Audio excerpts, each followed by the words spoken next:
structure. Thanks so much for your patience as we waited. I heard traffic on the freeway is not ideal, but Commissioner Fuentes will be joining us a little bit. First, we're going to go ahead and get started right now. I will start by calling roll. Commissioner Fuentes is absent. Commissioner Mack? Present. Great. And the chair is present. Welcome. Before we begin the meeting, I just want to shed some clarity on items 2 and 3 of the agenda.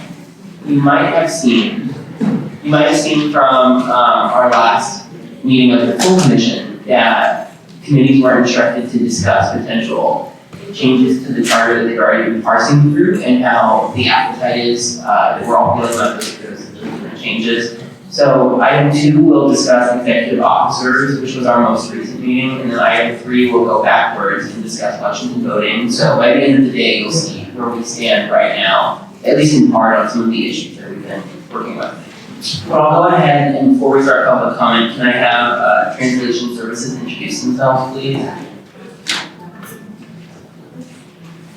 Hello, members of the public. My name is Cynthia Rodriguez. If there are any members of the public who need translation services in Spanish, please let us know. Buenas tardes, miembros del público. Me llamo Cynthia Rodriguez. Mi compañera al lado de mí se llama Jay Blanco. Si hay alguien, miembro del público que necesite servicios de interpretación, traducción, por favor déjenos saber en este momento.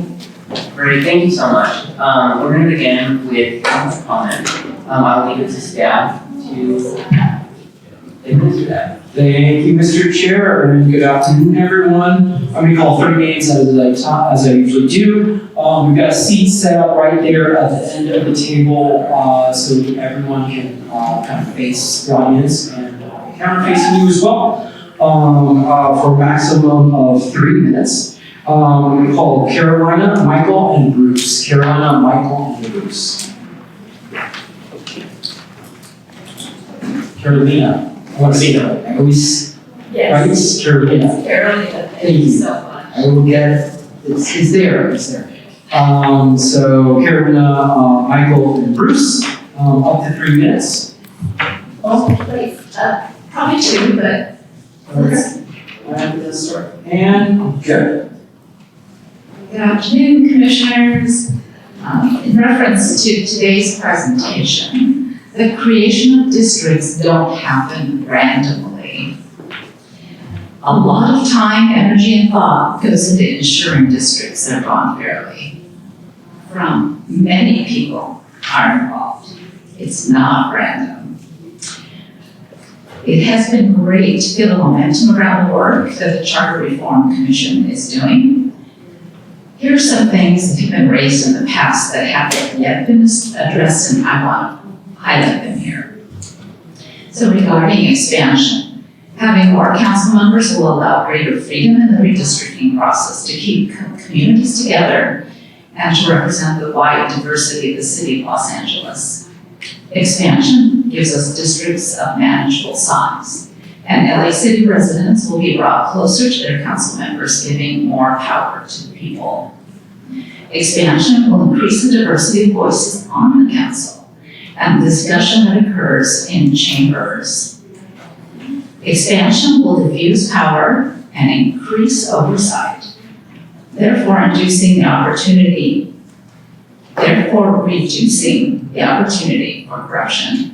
Expansion will lower the cost of running for office and allow grassroots candidates to mount serious campaigns. Next, I support designating controller as a city CFO, giving the CFO the power to do independent audits of city departments and enshrining an independent protected budget for this office. And please expand remote public comment to the greatest extent possible. I appreciate that you brought up this point at the meeting last week. And 2 minutes. Please remember that room 1060 is hooked up for remote public comment. That's where the Ethics Commission regularly meets. It would make a great committee meeting. Thanks. And Michael, after Michael's Bruce. Hello? Let's go to two, just in case. So at your meeting in Encino, Rick Cole presented on a different model where the city manager style overseeing department heads and department heads and departments worked on implementation, and also just did legislation. And then, you've heard also that you have a lot more council members. Right now, the council members and the mayor all go to the department heads at the same time, and there's a fear too many council members of, here's what I want to suggest. The question about council powers vis-a-vis the mayor and in general, that instead of you trying to work through something and then going to the council and telling them, here's how we want to change your powers without interacting with them, I'd like to see you hold a meeting and invite all the council members to send somebody from their office to come and respond to 235, which was the ability that's in the charter there for the council members to revisit projects in their area. And in general, have them talk about, since we're all concerned about council members being convicted and going to jail and concentration of power, etc., how did they suggest that they would address this question? And have it on the record now, rather than having them shoot down what you're talking about later, because you haven't heard from them and saying this is how we would do it. So I think that would be a great meeting, and we've got our friend of the LA Times here, and how much fun do we have coming to cover that kind of meeting and getting those folks on the record. Thank you. Thank you. Now it's Bruce. After Bruce, please line up David, Chris, and Austin. David, Chris, and Austin.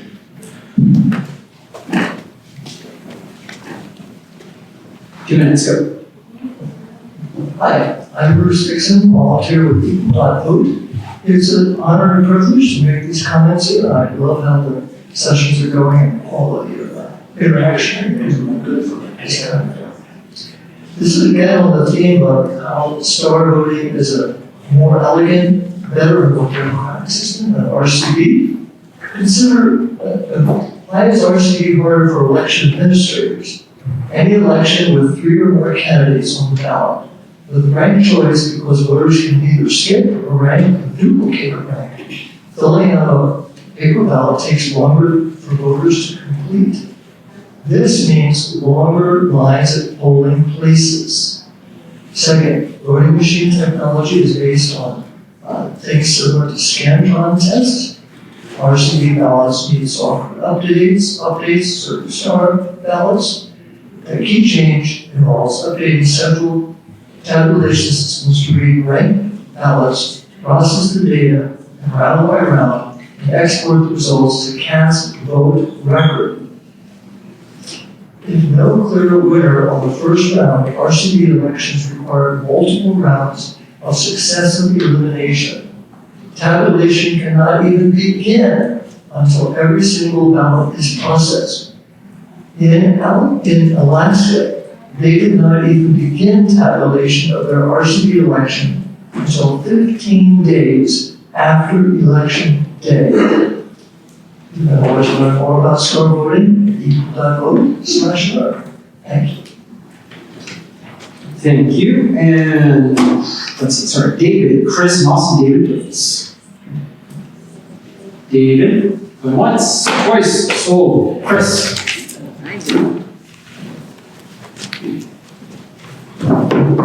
Hi, I'm Chris Sara. I take 2 minutes. 2 minutes. Okay. So, hello members of the Governance Structure Committee. Thank you so much for this opportunity to speak with you. I want to start by applauding the effort to expand the Los Angeles City Council. It's an important step towards making government more responsive to the people, but I urge caution because simply making a council bigger will not automatically make it more representative. Unless we also reform how council members are elected, we'll end up with more districts dominated by narrow interests and more voters left without a real voice. If our goal is a truly representative and responsive city council, the most logical and equitable way to achieve that is through proportional ranked choice voting. This system allows multiple council members to be elected from larger districts in proportion to the number of voters who support them. And that means every significant community and political viewpoint can have a seat at the table instead of being shut out by arbitrary district lines or split votes. More than ever, Californians need to unify and work together.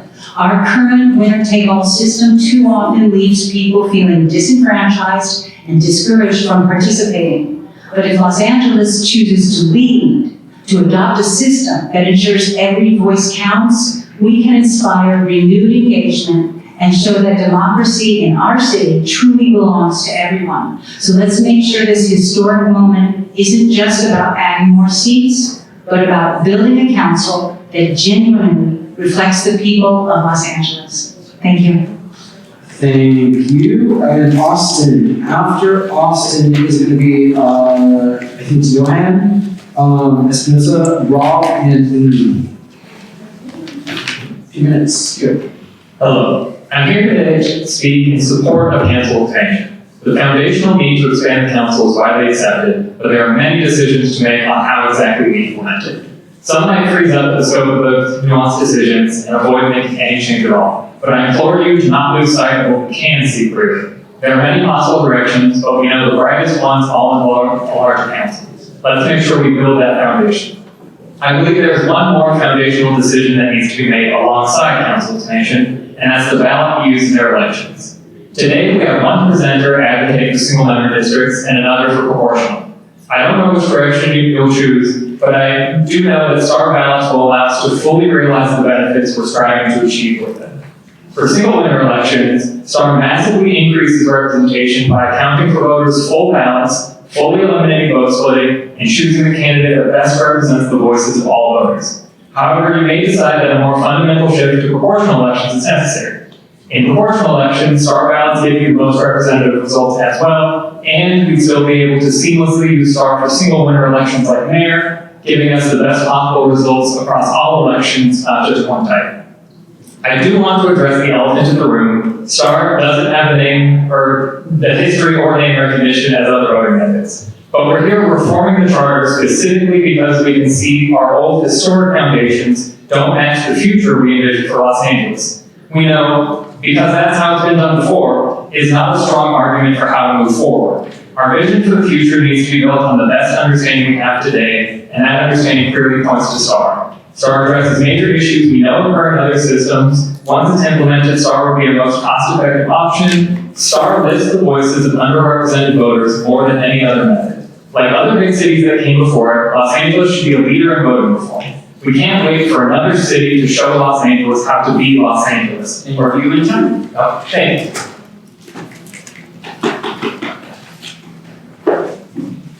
Oh, you're what? Oh, 1 minute. 1 minute. Okay. Ready when you are.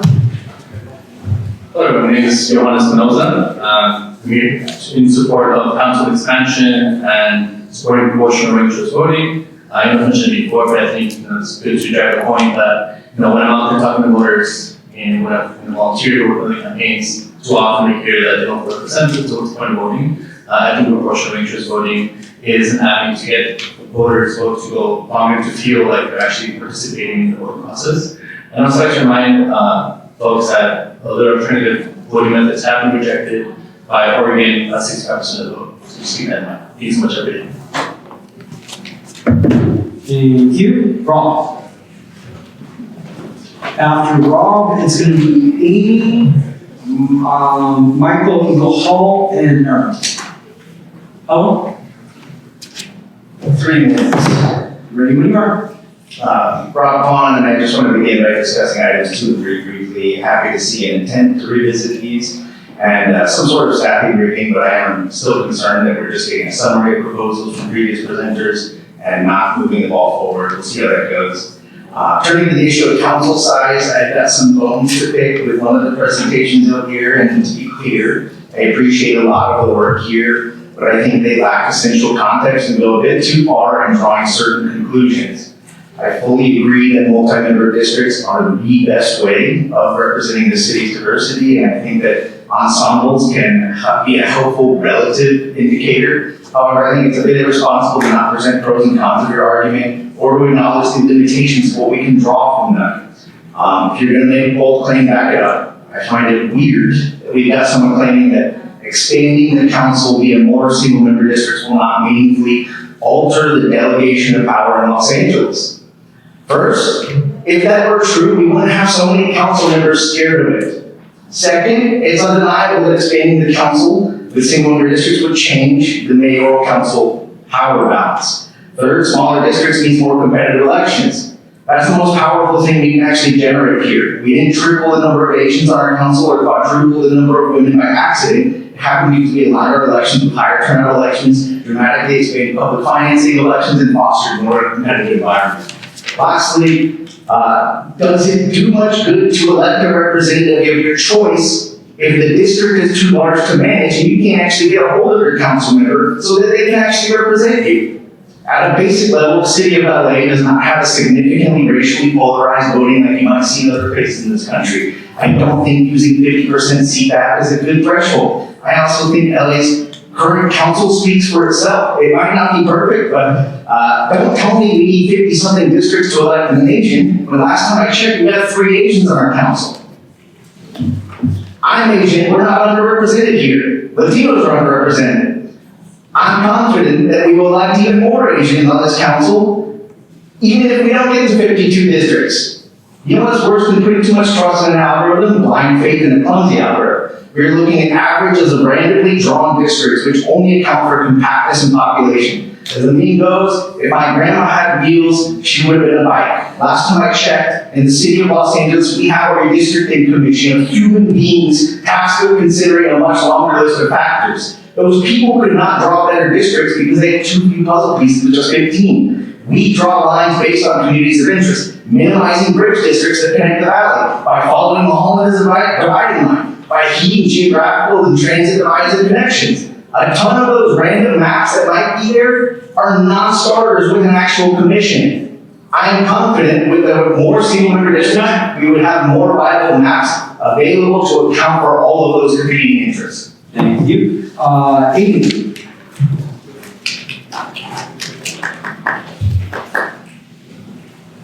Amisha? Begin.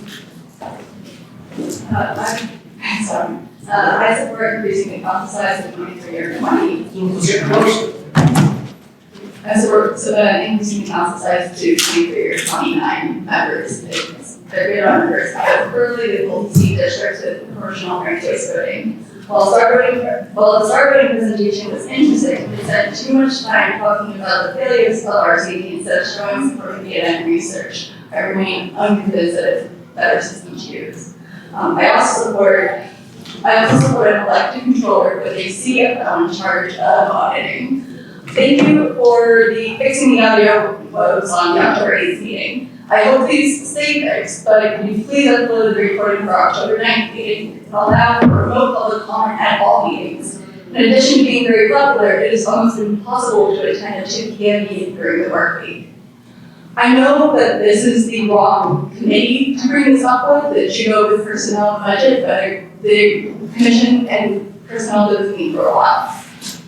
Regardless of whether or not the hiring practices get moved out of the charter and into the civic code, I would like to see the charter add some protection against discrimination, specifically by disallowing testing. It is discriminatory, it is provable, it's been removed by universities because all it does is show the socioeconomic standing of the family that they grew up with.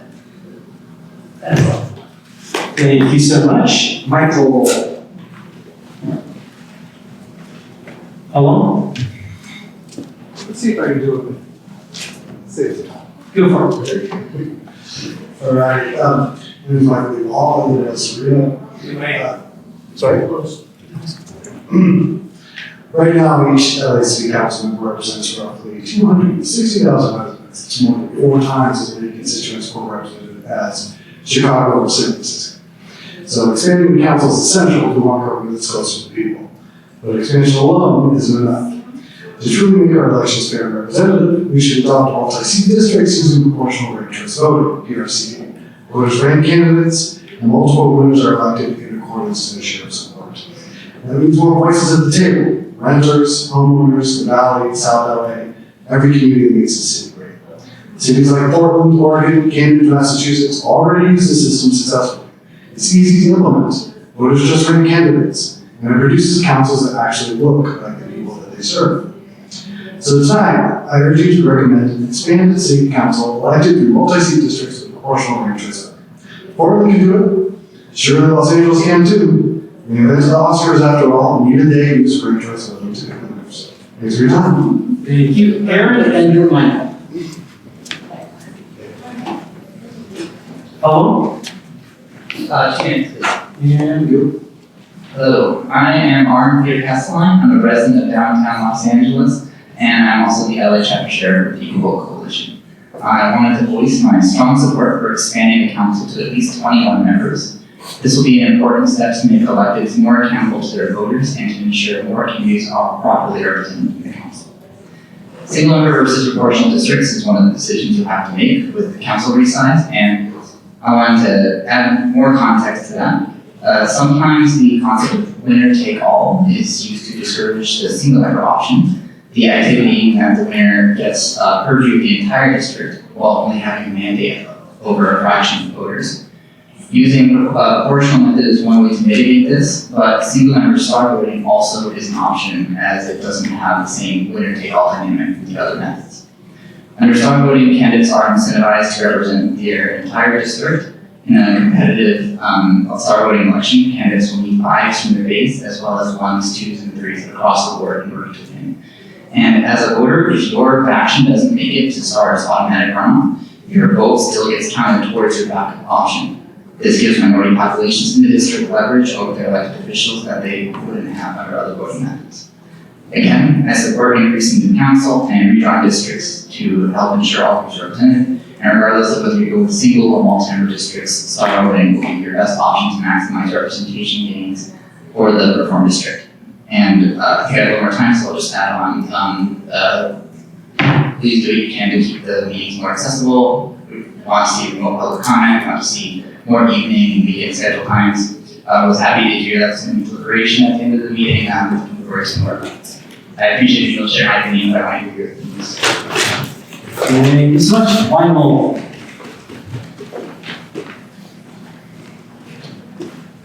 Hello? Maximum minutes, please.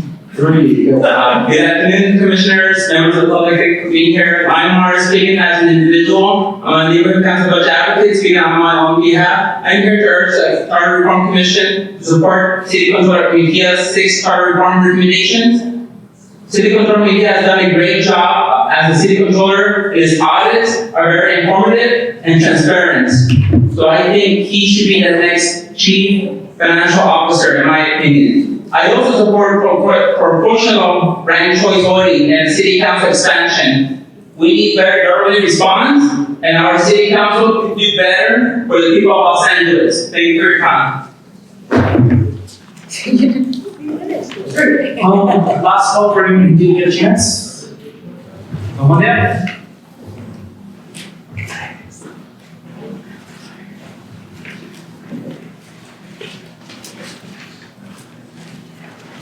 How long? Possibly 3 minutes. And go.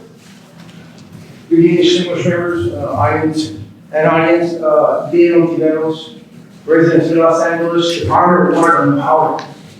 Employee, October 6th, when the personnel director did her presentation, I know this isn't correct for me to bring this up, but I see this issue very important.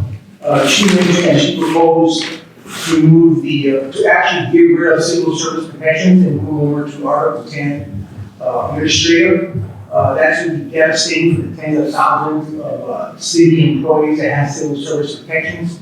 If that were to go through, you're basically going to be throwing all city employees that have this protection to the wolves, the overlords, and the political winds of the day concerning budgets and how things should be run with people's lives.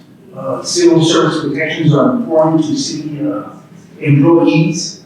It gives us economic freedom and stability, and it really brings the cream of the crop to the city. And I strongly request that you consider proprietary board type of hybrid setup when it comes to the new charter amendments. It allows the city departments to actually do their own hiring, but still working with personnel department and keeping it level playing field.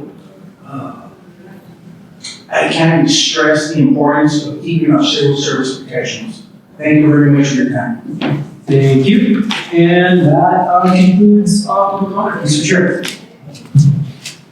Thank you. Are there any neighborhood councils with approved community impact statements that would like to present them today? Seeing none, we'll move on to item number 1. Or seeing none, I have everyone rule of the meeting minutes and agenda, or meeting number 25th, number 29. Seeing no opposition, both the minutes are approved as written. Now we move on to item number 1 on our agenda. This is the study session with comment and discussion on issues related to city council expansion. I will do this for executive director to administer the presentations. Thank you, Mr. Chair. And just so we approve both of this. What? We approve both minutes. We approve both minutes in one. Really easy. All right, thank you. Item number 1 is a subsection governance structure, comment and discussion on issues related to city council expansion, evaluating the size and composition of the city council, including potential benefits and challenges of increasing the number of districts to improve representation in constituent services. Our first presentation is going to be via Zoom. We have Ange-Marie Hancock, who's at Ohio State, going to join us here in just a moment for the presentation. Give us just a second so I can load her and get her on the screen.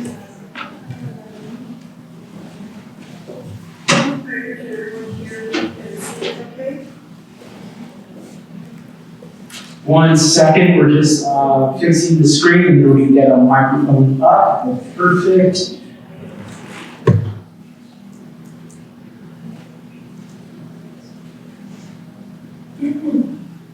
Almost there. Okay, and I would use the put the microphone closer. Yeah, that's fine. And make sure the speaker's over. Okay, I think we're good to go. All right, good afternoon, everyone. Good afternoon, members of the commission committee, as well as members of the public. Thank you very much for inviting me to speak today. My name is Dr. Ange-Marie Hancock, and from November 2022 to December 2023, I served as the co-chair of the Los Angeles Governance Reform Project, which brought together scholars from around the Southern California region to consider the history, data, and evidence that relates to how Los Angeles governance can work better. This steering committee included faculty from across many LA institutions, including Dr. Gary Segura, who's my co-chair from UCLA, Dr. Francisco Guerra, who was part of the steering committee from Loyola Marymount University, Dr. Sara Sadhwani, who you will hear from hopefully in a few minutes, from Bologna, the late Dr. Boris Ricks from Cal State Northridge, and Dr. Rick Sonnenschein, who at the beginning of the project was affiliated with the Pat Brown Institute as executive director from Cal State LA. In this process, we were also joined by scholars from Pepperdine University and universities as far as the University of New Mexico. And our goal is to conduct an independent empirical analysis of the problems facing LA. For the purposes of today's discussion, I'm going to focus solely on what some call reducing the size of council districts and others call increasing the number of city council seats or council expansion. We consider those to be similar, but again, different perspectives on how to talk about it. And they'll be reflected in some of my comments. At the time when I served as co-chair, I represented the University of Southern California, where I served as chair of the Department of Political Science and International Relations. Before coming to my current post as Executive Director of the Kirkland Institute for the Study of Race and Ethnicity and PG Academic Endowed Professor of Political Science at Ohio State. So I've been asked to focus my comments on the idea of improving representation for all Angelinos by reconsidering the size of the LA City Council. And our LAGRP project conducted 4 different analyses prior to establishing our recommendations. First, we compared Los Angeles to other cities to see if the city council district size was vastly different from other major cities. And what we found was that Los Angeles' district size in terms of population represented, so that was the metric that we used, is the largest of any major city we examined in the United States. And we examined cities such as New York City, Chicago, Houston, Philadelphia, down south, San Diego, up north, San Jose and San Francisco, as well as Central California and Fresno. Los Angeles' district size currently dwarfs St. Paul.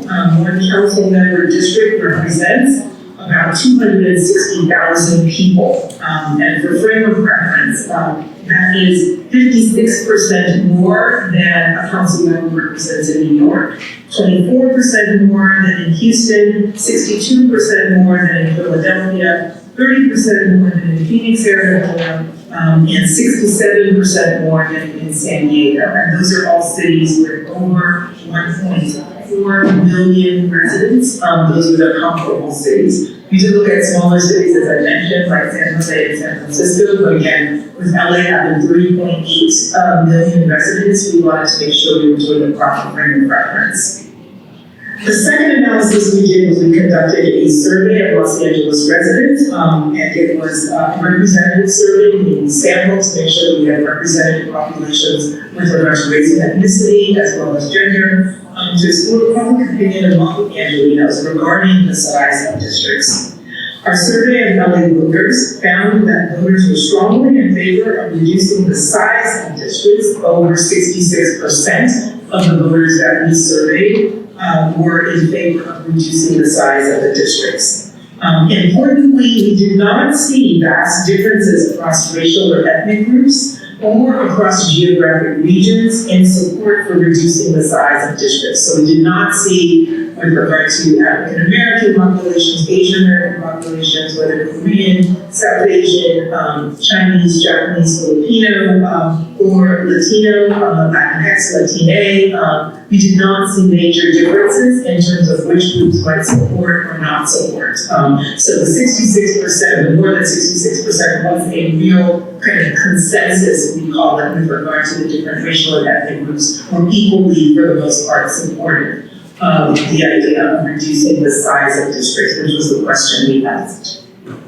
The third analysis we did was we conducted focus groups across multiple race gender pairings. So for example, we did focus groups specifically with Asian American men, specifically with Asian American women, specifically with African American men, African American women, Latinos and Latinas, Native Indigenous men and women, white men and women. And we also conducted both a Spanish language focus group to make sure that we work in linguistic diversity of those who are in Spanish-speaking communities, as well as a non-binary focus group to make sure that people did not be forced to choose a gender that did not apply to them. So in that kind of set of findings, again, we found vast agreement that the reduction of council size should take place.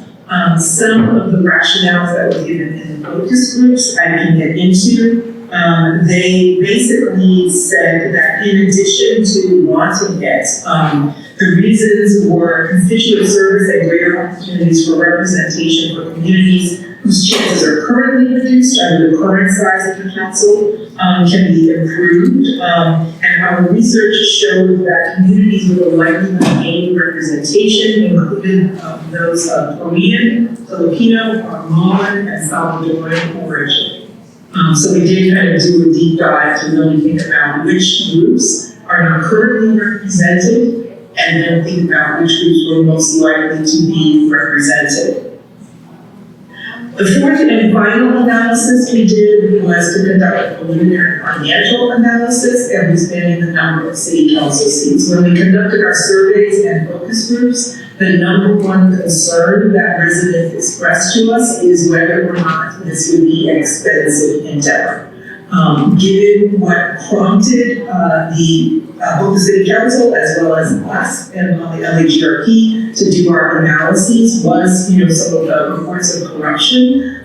There was support for expanding, again, the number of districts and reducing the size of the districts, but there was a concern about throwing good money after that, is the best way to kind of put it. And so we did do that preliminary financial analysis of expanding the number of city council seats. In that analysis, we used as much public data from the California State Controller as well as the LA City Controller as we could get our hands on, and determined from a staffing perspective, reducing district size would also reduce the number of field offices necessary for each district from 2 to 1. So part of the cost savings and making it cost effective is to say that instead of every council member having 2 field offices, because geographically and well as population-wise, there would be a smaller area, there would be 1 field office and 1 city hall office assigned to each council member. The amount of extra funding required to cover the extra council members in terms of staffing and other kinds of things constitutes less than 1% of the city's overall budget, is what we found. This was an analysis conducted by Dr. Hendrik Wilkerson of Pepperdine University. To be fair, one thing we did not consider was whether renovations to City Hall would be required to actually accommodate all of the new members of the City Council once they were seated. So that is a cost that we did not factor into our analysis, and we want to be transparent about that because we recognize that City Hall is a historic building, of course, has space limitations that would need to be addressed in terms of costs of actual implementation of council expansion. Following these analyses, we then voted as the steering committee to determine our recommendation. And our recommendation was couched in the documents that were kind of listed in the public meetings announcements. Revealed this, they were part of a package of recommendations that were put together. So our package is definitely meant to kind of be viewed together, and happy to answer any questions about that.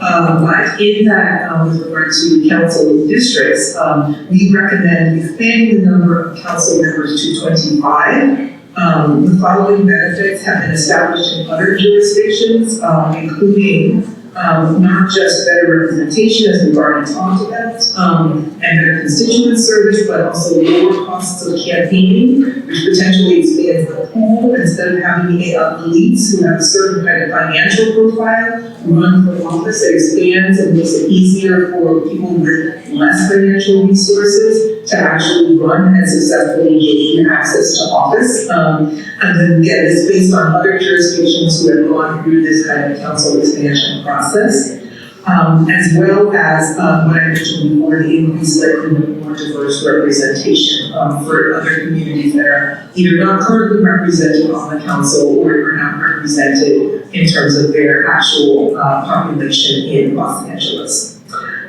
So I will pause there, and I am happy to answer any questions. And thank you very much. Great, thank you so much. And before we turn to questions, I would like the record to note that Commissioner Fuentes has joined us. Thank you. We'll start with questions. Do you have any questions, Commissioner Matt? Yeah, I can get us started. Thank you so much for joining us today. Really appreciate your insights. I think first off, maybe I missed it. Can you talk a little bit more, talk us through why the poll asked 21 and 25 specifically? Sure. We actually looked at kind of 2 different models of representation. So when we looked at the recommendation or considered the recommendation for 21, we actually considered that to be single member districts only. And those single member districts would be simply at, they would represent one member, one district. Then when we expanded to 25 and expanded our recommendation, one of the things we looked at is whether or not there should be some at-large or regional representation. And so the additional members from 21 to 25 were designed to be nested, and by nested we mean they would be regional members within. So we would recommend a seating of 20 single-member district council representatives, and then we would have 5 regional members, each representing a particular nested district. And we thought that was going to be important for a couple of reasons. The regional seats then provide 2 points of contact. You actually get double the representation for every single Angelina. So I have, if I live in South LA, or if I live in K-Town or some other part of the city, I have my district person who represents me, but then I also have someone at a regional level if I'm not able to get the service that I need, right? Or if I feel like I really need 2 people working on the issue. And so, again, one of the things that we found when we studied past city councils with such large district representation is that it concentrates power in the hands of a very few people. And what ends up happening is that the 15 people on the city council are susceptible to a lot of trade-offs and like allowing decisions to be made that aren't necessarily in the best interest of all Angelinos or a particular neighborhood. And so we wanted to both counteract that temptation or susceptibility to corruption as much as we wanted to improve representation. Yeah, and just a quick follow-up. I think I'm just curious if you've done the polling, and please let us know if sounds okay, so we can troubleshoot that if it isn't. But curious if there's been any polling around the specific, you mentioned single versus kind of a hybrid situation with single and regional members. Have you done any polling based on your research and kind of recommendation for that? We have not done any recent polling of single versus multi-member districts. We did poll about the number of council members itself, and we found that that did hold. And so I'll just get my notes here to be able to share with you what that was.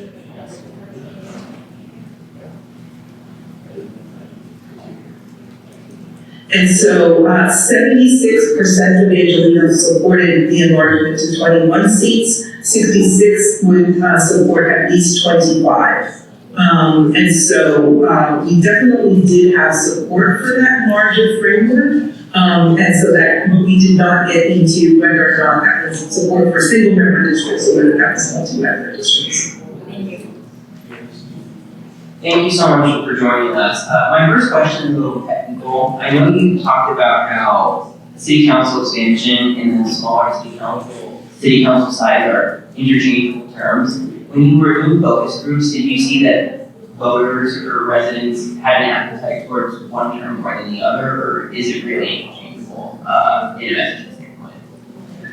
Yeah, we did test. Look at my notes to see if there was a very a preference per se. I will say in the focus groups, I believe, just check the notes here to be accurate.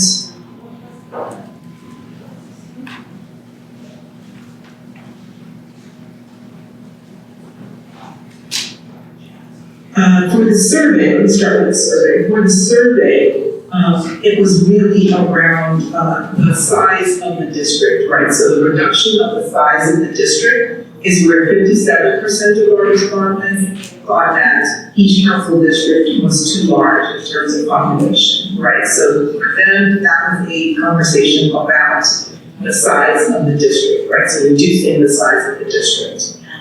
In terms of the focus groups, we turn to the next page here.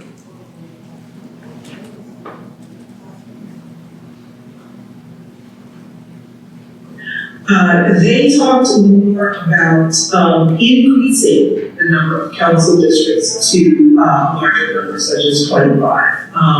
And so their rationale there was that it would bind the city council member more tightly to the people that they represent, meaning there would be a better opportunity for accountability and a closer representation of communities that maybe have not experienced effective representation, again, from their own personal perceptions, they did not feel that they had experienced that kind of quality representation from the city council.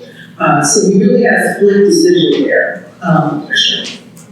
Great, thank you. I noticed that you talked about a hybrid model where it's single member districts and then several regional members. Can you speak to why you chose that instead of all multi-member districts across the city? Yes, one of the things that we had a lot of debate about, and I know my colleague Sara Sadhwani is also there to present today. We had a lot of debate about how complicated and how many changes could be made simultaneously. And so one of the things we wanted to make sure did not happen as we were thinking about making our recommendations was that recommendations would be implemented all at once and they might actually turn off voters. And not just turn off voters in terms of whether they're going to pass charter reform or not, but whether or not they would show up at the polls and actually be able to effectively handle all of the changes at once. And this is certainly not to be patronizing or condescending towards voters, but simply just to think about what it means to transition to an entirely new voting system all at once. And so if you think about, for example, one of the changes LA has recently experienced, right? We moved from odd number years to even number years in terms of our elections, right? That took a significant effort to kind of get voters and get residents to really understand that transition. And so we did see that there was not a lot of turnout in some of those elections that we might have expected. So certainly we don't expect every 4 years, every 2 years that there's going to be great turnout. We expect every 4 years, that's in consonance with a presidential election. But we did not see as much kind of voter turnout early on as was predicted. Now that has started to correct and people have turned out. Of course, the registrar is trying to make sure people turn out whenever there's something to be voted on, but we want to make sure that there are enough ways to actually sufficiently implement whichever system. And so that was the second big debate that we had, was really around what year and how long we should plan for in order to make these changes. Thank you. I actually have one more follow-up on that. We have a lot of advocates coming to tell us that we should marry multi-member districts with either star or proportional ranked choice voting. Do you think that kind of coupling of all of these reforms happening at once might turn off voters? I can talk a little bit from the historical perspective. So certainly when because again, we did go back in time to look at all the previous efforts to expand the LA City Council. And so there were, you just see, I believe, three, 1970, 1985, and 1999. All three of those efforts failed to win voter support. And so one of the things that was really challenging, we heard from those who experienced those particular elections, was that in making it more complicated, made it less popular, and made it easier for it to be defeated. And so there was something about the simplicity argument, and so while we didn't pull for it, we didn't run focus groups about it, that was what the historical record of American saying it kind of showed us, that we did not want to get doing those things at the same time. We were really concerned about doing that and then going through this whole exercise again and ending up where we ended up in 1999 and in 1970 and 1985. Great, thank you so much. Commissioner Fuentes, do you have any questions for us? Yeah, just one.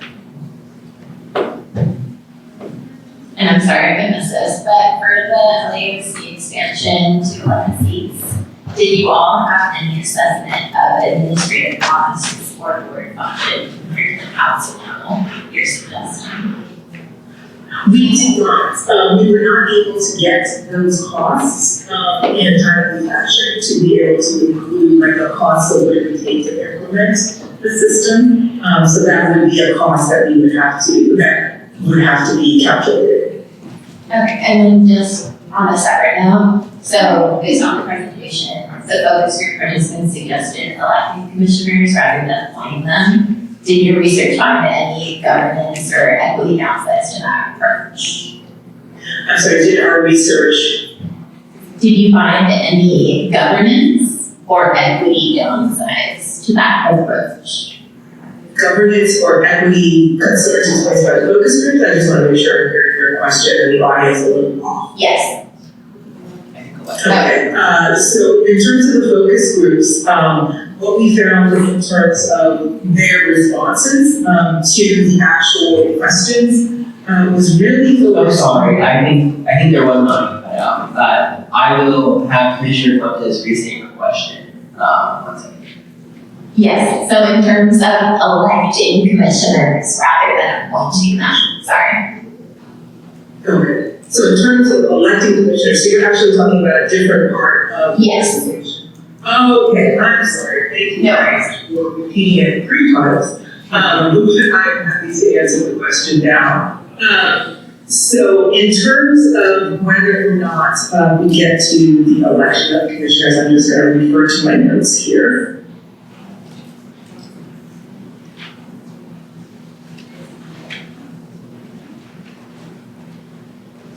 Here we go.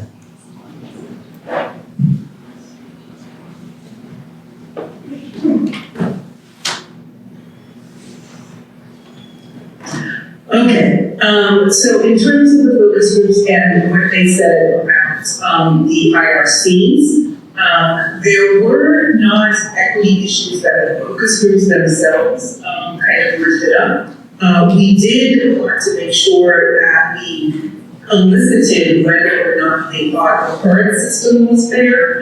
And so across the board, many of the focus groups did have concerns. Again, we were doing this in response to a scandal that had broke. So it's quite logical that they were concerned about things like corruption and ethics and governance and equity. But mostly they were around the idea of they noted that appointment is not the sole options, and they did talk about elected commissioners, but they did not have a lot of depth of information about what that would actually look like. And so I would say one of the things that pleased us most in the report itself is we did have one focus group that suggested that we as professors should be appointing the commissioners, and so I say it's totally tongue-in-cheek that this is not probably the model to consider. But I do think that they were very much thinking about whether or not, again, who could be trusted to actually appoint the commissioners. And so they did not get into if that would be an equity thing or anything, but they did get into whether or not that would cost too much. And that was one concern, right? To run several elections, right? Or to expand the ballot, to make it even longer to elect commissioners. That was something that they were concerned with. Thank you, that makes sense. Thank you, and I believe Commissioner Matt has one last question. Yes, one more question. I think something that's come up in the discussion around expansion is around the visibility and cost. And so I know in your presentation you mentioned that your budgetary analysis notes that it will you guys found that it will cost less than 0.5% of the city budget. I was just wondering if there's any way for you to share that research with us and work with our staff and get some sort of shareable form of that. So that we can we have actually a slide deck that was produced by Dr. Rosenman. We did take our website down because it's no longer associated with any one of our universities. But we do have that slide deck available, and I'm happy to email that and give that to you. Okay, that would be really helpful as we look at this. Thank you so much. Sure. Awesome. Well, thank you so much. Really appreciate your time, especially this later hour. I really appreciate it. No problem. Thank you very much. Alrighty, our next presenter, I have the privilege of presenting a good friend of mine. Dr. Sara Sadhwani is here with us today. I could give her very long resume, including part of the California's most recent independent redistricting commission. She's a tenured professor at Pomona. And we are very lucky to have her today as she's one of the most in-demand Californians right now. So happy to introduce Thank you. That's a very generous introduction, so thank you so much. I have a slide deck. I don't know. We're gonna get that ready. Okay, perfect. Amazing. Thank you. Y'all have to go.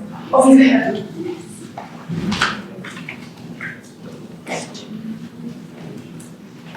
As we pull that up, I'll say thank you so much for having me. I really appreciate the opportunity to come and speak. Obviously, Ange-Marie and Dr. Hancock, I worked very closely together on the governance reform project. So I am prepared to talk a little bit about that. And then I will move on and talk a little bit more so about the Los Angeles County Governance Reform Taskforce, which is happening right now and working to implement Measure G. I think it is a really unique opportunity that both of these processes are going along at the same time.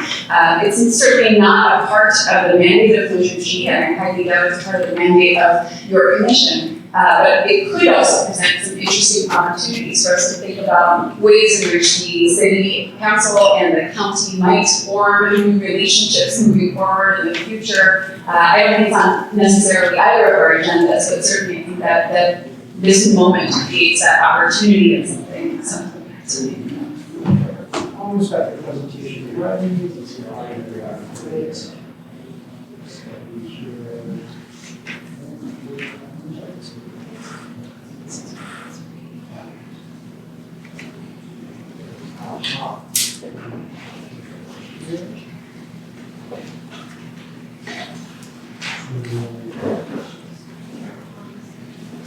Can you see better?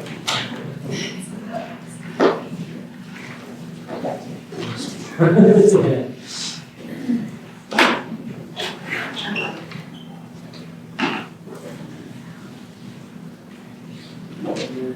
There's our go to view. Very top.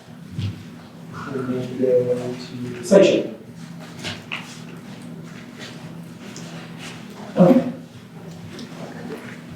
We'll just play. I think I'll sit down here too.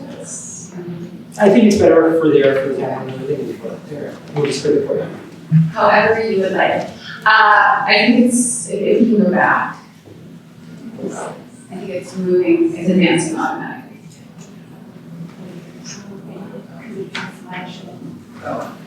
We want full screen. Or just go, can you click on back? Surprise, everyone's There we go. Perfect. So I prepared a pretty simple, fairly simple talk for you all today. And then from there, I figured we go into question for the first slide. I want to talk just a little bit about defining what it is that the Charter Commission is working on, and as kind of a lead up to defining the work that the Governance Reform Project took on, as well as the work that we're doing at the county level with Measure G. And given the intro that we had here, I failed to say thank you so much for having me here and this opportunity to speak. I know I was supposed to come to the full commission a few weeks ago, so my apologies for that. So I want to start and talk a little bit, I can't escape the fact that I'm a professor, so I want to talk a little bit about problem definition, because one of the greatest challenges I think that you all have in front of you is this massive task of reviewing the entirety of the charter. There's 1,000 different directions in which you could go. Even as we heard from many of the speakers that came today, we're talking about various kinds of ranked choice voting and different governance structure systems that you could take on. There's any number of opportunities for you to look into different areas of the charter and begin to uncover different things. My greatest pitch to you would be to think about what are the problems that Los Angeles currently faces. Certainly when we went about the Governance Reform Project, those were our guiding goals in doing that work. So you have this massive task, but how do you actually distill that? And I'll say the ability to be able to communicate your specific problems that you're trying to address would be incredibly helpful also for the public and for the community to further engage in this process. it's often really easy for advocates to follow along with public meetings. Certainly I've sat through many of them, and I love all of the work of the advocacy groups that are here, and I actually started my own career in the immigrant rights movement. It's incredible work. But for ordinary voters, it's often really hard to engage in these big, somewhat wonky processes. And so to the extent that you can define what your goals are, it would really bring more people into the conversation. And I'll say, don't be afraid to put out draft ideas. Often from the redistricting perspective, what we find is once you put out some drafts, people respond. We attempted at the state's redistricting commission when we were drawing lines to engage Californians all over the state, and we hosted meetings far and wide. But it wasn't really until we put out draft maps that we saw that a number of Californians really get engaged. So I would say, for sure, be thinking about what exactly is it that you hope to get out of this process. And I'll add to what Dr. Hancock had noted to some extent, was that we were very mindful for the governance reform project of what was doable. At the end of the day, this Charter Reform Commission sends its recommendations back to the City Council. That's not to say that you need to think only about the political landscape that exists there. Obviously, this is an opportunity to have broader, deeper conversations about governance in Los Angeles. But I do think that is an important factor in doing this work, fortunately or unfortunately. So it's thinking about what success will look like. So for the LA Governance Reform Project, I won't say too much here because Dr. Hancock already went into quite a lot of detail. But as we saw at that time, we had 3 real problems that we were trying to address. We were not attempting to take on all of these issues. We were very well aware that planning was also a major issue within the city of Los Angeles, but we didn't take it on. So we were very specific about what it was that we wanted to take on. And some of the problems that we saw in Los Angeles that we wanted to respond to were backward negotiations on redistricting, numerous indictments and convictions for severe ethics violations that had occurred, and concerns that we were hearing from the community about representation in constituent services. And ultimately, as Dr. Hancock already laid out, our recommendations included areas on council size and school board size as well. We looked at both of those areas. The creation of an independent redistricting commission for each of those bodies, as well as a package of reforms to strengthen the ethics commission. I'm really proud to say that the last 2 were both largely enacted at the ballot in 2024. As Dr. Hancock already talked a little bit about, our methodology included drawing on scholarly research, not just as you all are doing now, data collection, analyzing budgets. You went through a lot of this, so I won't go into too great of detail, but also included interviewing stakeholders above and beyond the focus groups and surveys that we conducted. Specifically for the Ethics Commission, and thinking about that, we spent a lot of time talking with the ethics professionals that were already working here at the city. And of course, our recommendations included the formation of an IRC, which was adopted in 2024. I'll note that the IRC that was approved by voters here in Los Angeles does look somewhat different from the state's commission. We were really conscious of the fact that Los Angeles is a very large city, the second largest city in America, and an incredibly diverse city. And so we really wanted to be tuned in to kind of contextual differences that exist here in Los Angeles in ways in which we might want to take a program and adapt it to Los Angeles. And you'll see that in our recommendations around reducing council size. And I use both of those kind of terminology in the second box, which is exactly as Dr. Hancock referred to. So when it came to this third area that we looked at, we did ultimately come up to 25 districts, 21 single-member districts to reduce the ratio of the population, and then the 5 regional districts as well.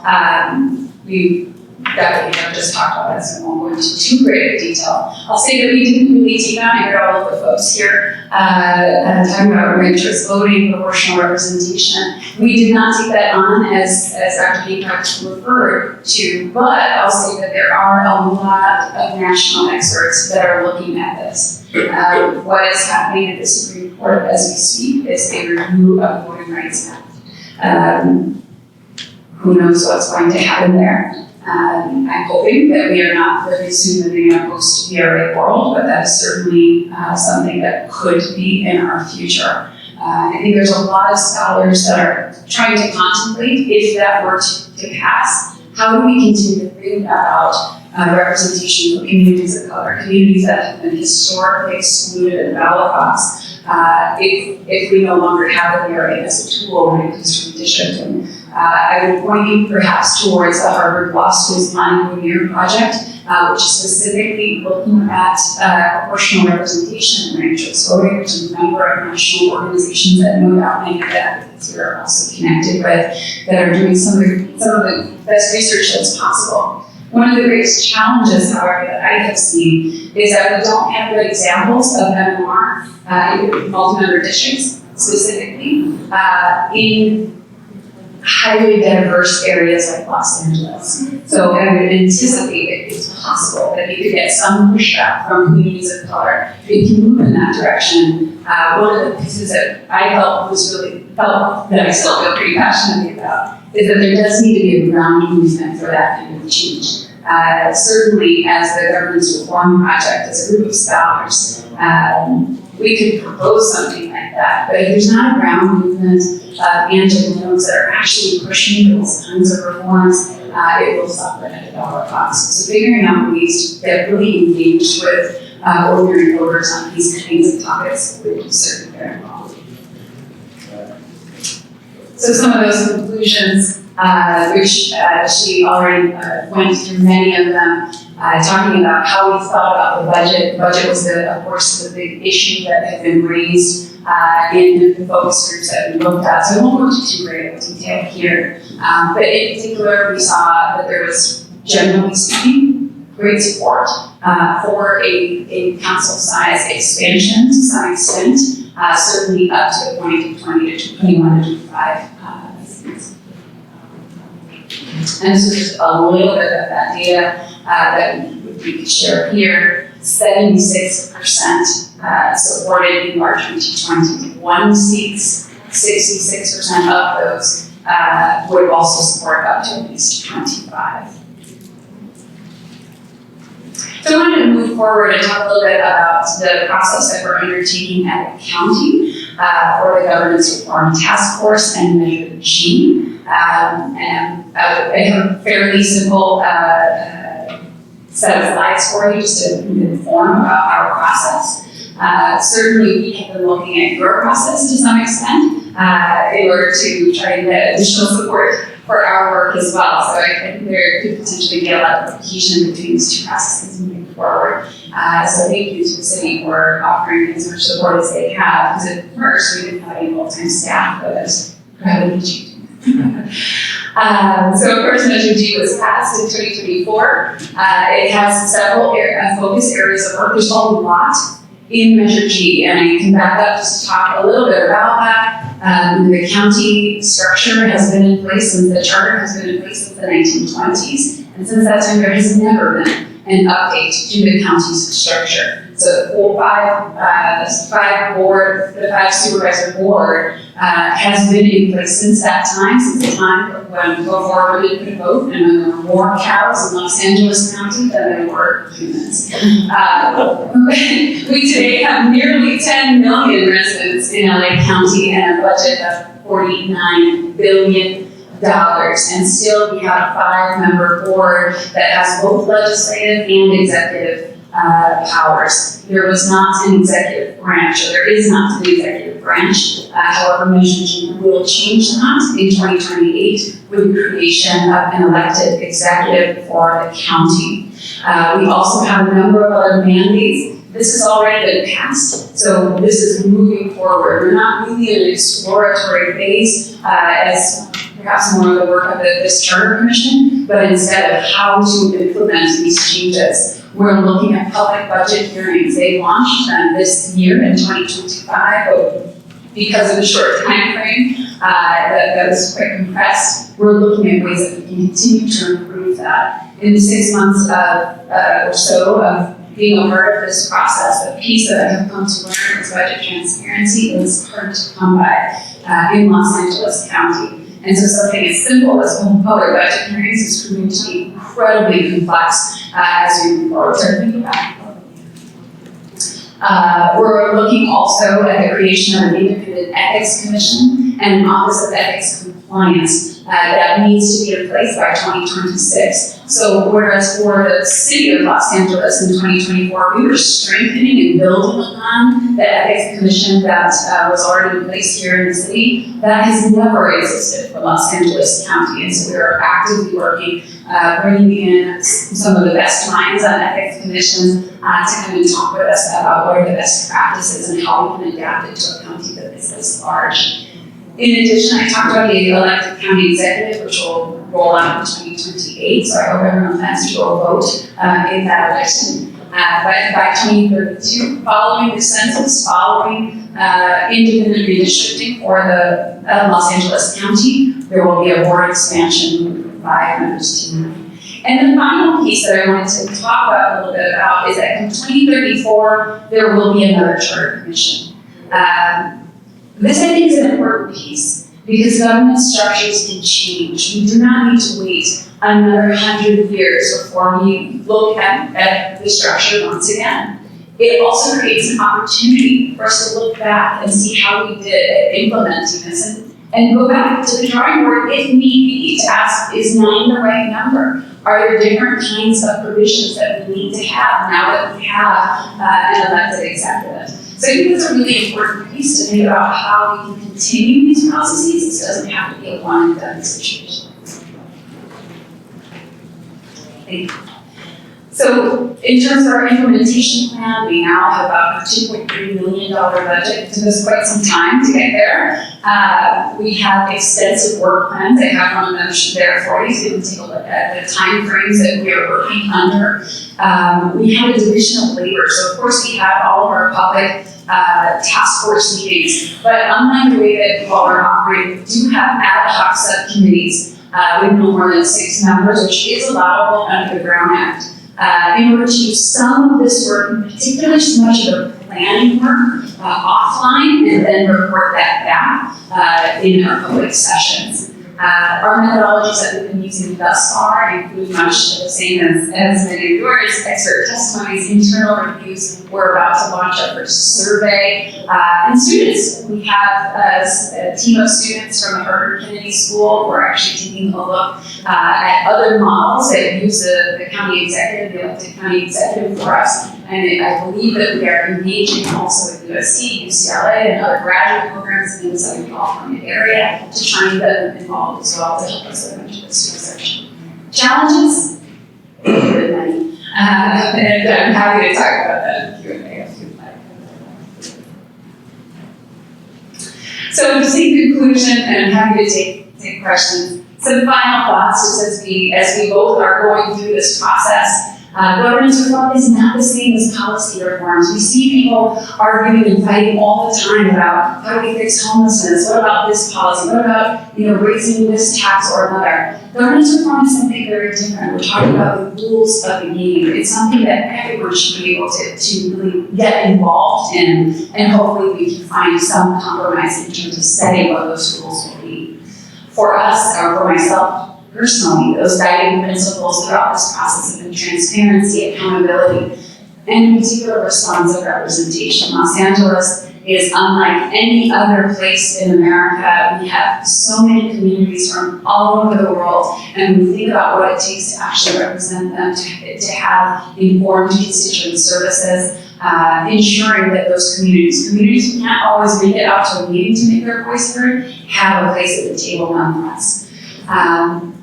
And one of the pieces that we're thinking here a lot about is how structural change can lead to fewer inefficiencies, opportunities to modernize the kinds of programs and services that local municipal government are offering, and hopefully think about better service delivery. And finally, I do believe that we're in an era of innovation. As we look around, not just locally, but nationally, there's a lot of things changing. I'm not always sure for the better. We can talk about that too, if you'd like.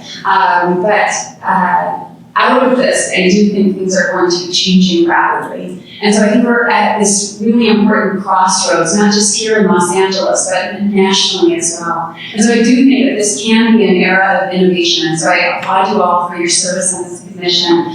And I'm so excited to see what y'all can do. Thank you.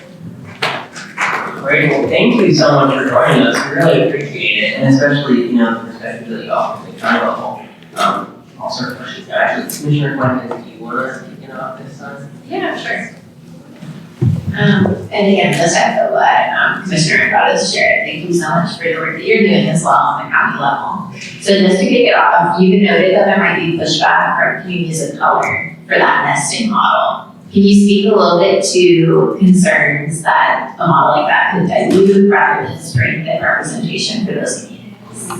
So when we talk about nesting, we have to be a little bit careful about it, because even at the state level, the Senate districts, the Senate legislative districts, according to the Constitution of California, should be nested to assembly districts to the extent practicable. And so what that means is, yes, try to keep communities together where possible, nest them together, but that's not always going to be possible under the Voting Rights Act. Again, who knows what our future will hold. So there can be challenges that go along with that. But some of the problems that we've seen in the city have to do with this notion of council members serving as, quote, little mayors, having a domain that they rule over and have ultimate power in. Sadly, that's not how public policy really works. So even when we look at some of the greatest challenges that Los Angeles faces, let's take, for example, homelessness. Homelessness does not know council districts. And so every year when the count of folks who are on the streets comes out, there's always questions about, did you push homeless folks into my district or not? We really also felt that having this kind of model, it's innovative. We developed it thinking about the context of Los Angeles, gives an opportunity for greater accountability, much like you would see in a bicameral sort of system, as you would see in Assembly and Senate districts, so that people can have overlapping representation. So I didn't feel like it was a dilution of the vote by any means, but instead an opportunity to have both the single member district structure and an additional layer on top of that vote that goes broadly, so that there are members who are beginning to think more regionally about how various policy problems need to be attacked. It can't be district by district when we're thinking about so many of the problems that are facing Los Angeles, because simply they do not stay within district lines. And so that was one of the pieces that we did want to push back against and to need to change some of that culture within city council. Just as a follow-up, so given that this model is a bit innovative and new, I would say, what real world applications do people around like other cities that help inform or inspire?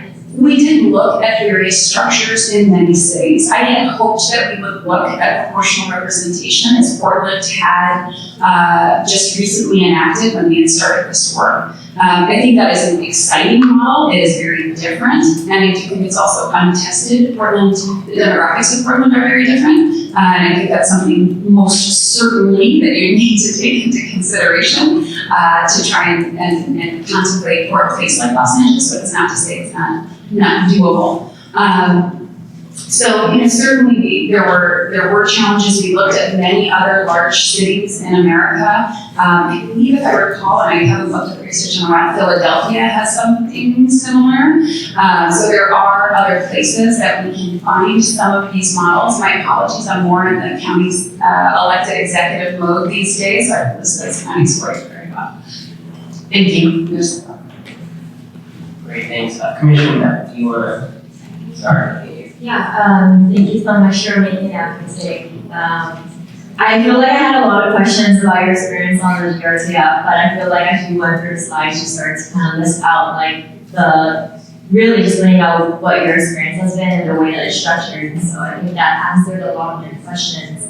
I think going back to the GRP though, I have one question. You can start with that. If you want to ask your questions after, but I think I'm just curious because there was a group of academics who came together to do this research, and I think their recommendation has been really helpful hearing from the previous presenter, but also you. I was curious if there's any other maybe points of discussions or areas that were part of early research that didn't make it to your recommendations that you feel like our commission should take into consideration as we are kind of deliberating more on this topic, but also all of the topics around charter reform. The other piece that we had originally thought we would look at that we did not end up ultimately investigating was planning commission and planning powers within the city council.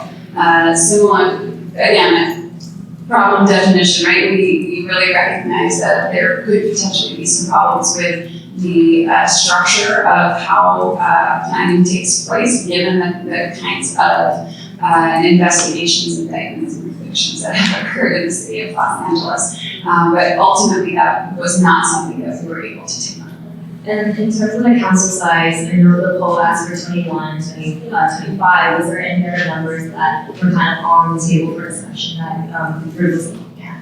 We did look at larger council sizes, and we saw after 25 definitely a decline in support for them. So once we were getting up into I can't remember all of the ones that we put on the survey, but certainly by the time we got to 50, there was concern about that. It's challenging to increase the size, even though it may be the best thing for representation and ultimately bring elected officials closer to the communities that they are serving.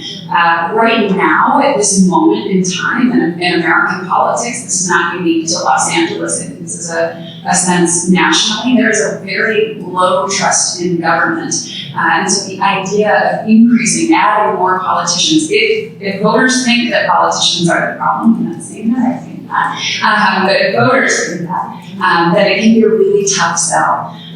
Even for Measure G, I think one of the top selling points of Measure G was the creation of an ethics commission where one had never existed. 2024 was kind of a watershed moment for Los Angeles City and County because we had all these governance reform measures that were on the ballot. And so we were really in this moment and era of governance reform. And it'll be interesting to see to what extent we can maintain that momentum. I'm going to put off on my other questions for now. That sounds good. My first is a little technical. If there was a regional member, do you think that they would have special powers, or would they just be another city council member to the larger jurisdiction? As we envision them, they would just be another council member, but they would have larger jurisdiction. Okay. And I alluded this earlier to the last presenter, but asking voters to adapt to too many new methods all at once, changing sides, changing the voting method, adding a multi-member representation. If we want to prioritize one thing out of all of this, what do you think it should be? It's hard for me to say at this point. Certainly size has been an issue that has come up again and again. However, having presented our recommendations in front of the committee of the City Council, I know that there was a lot of pushback from council members who would feel that their powers are being diminished by having more members on there. So I think it is a real challenge of trying to figure out what that right number is and how bold we want to be, right? I think to take on the questions of ranked choice voting or proportional representation is bold, but we're never going to have those conversations unless you start in here. And so I think this does create an opportunity to potentially have some of those kind of conversations. However, I also recognize you're under a time crunch as well, so it's about balancing all of those pieces. Thank you. And my last question, you might not, you didn't talk about it that much, so it might be able to answer, but my biggest apprehension with multi-member districts is I like single member because you can really specialize community interest in a majority district. In a multi-member system, do you think that that's harder, if not possible? Because I imagine where there's a minority group, they're all held together. Is it possible their candidate might not win? It's possible that they could elect more than one candidate, right? If it's a multi-member district, right? So they could have more than one candidate that they wanted. To me, you know, painful trying to work on a book, thinking about redistricting in California. One of the challenges of the Voting Rights Act is that it does, of course, under Section 2, lay out the moments in which you would, the conditions under which you would draw a majority-minority district. And that was great. The Voting Rights Act came into being in 1965 when communities were deeply segregated, when redlining practices were the rule of the day. Here in Los Angeles, we do not live anymore in such segregated neighborhoods.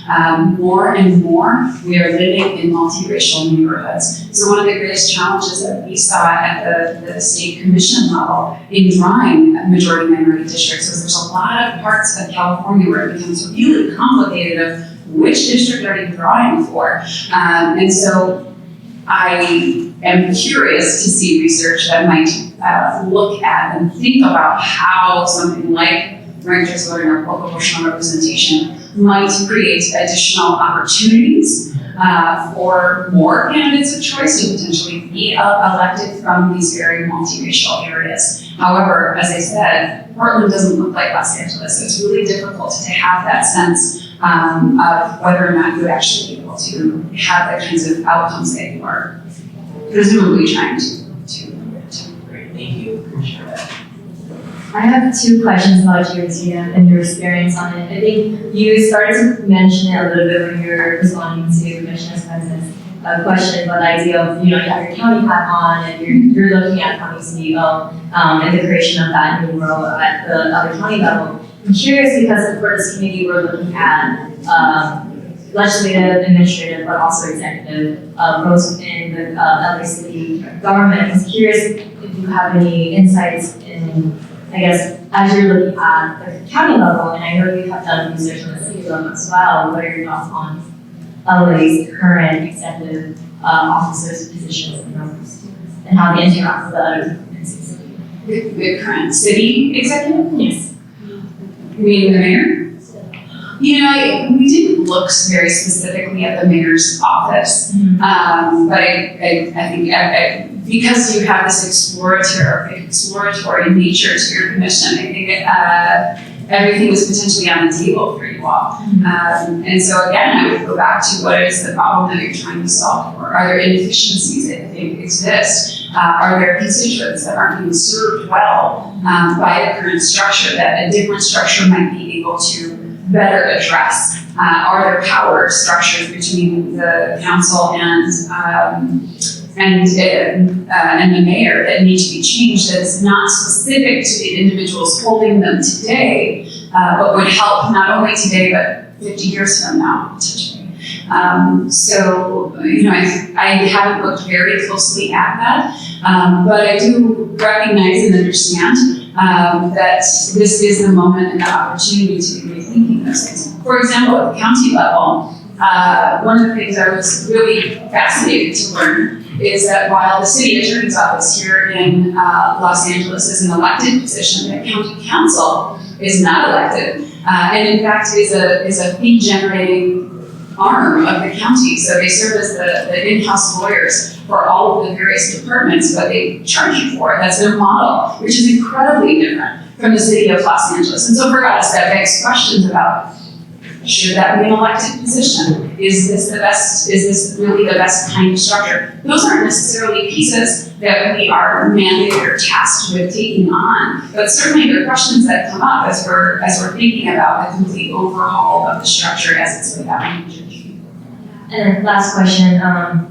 think similarly at the county level, you guys are looking at a lot of things, and from my understanding, your task force is a little bit longer, 2 to 3 years period, but there's a lot of things to cover. You mentioned that your committees are in this form of ad hoc committees, and it's also offline Was wondering if you could talk a little bit more about that, and was curious how many committees you have and kind of what does that structure look like? I guess for context for us, we have 4, and so really just trying to see, like you mentioned earlier, like how can we learn from each other, since these 2 city and county bodies are kind of happening at the same time.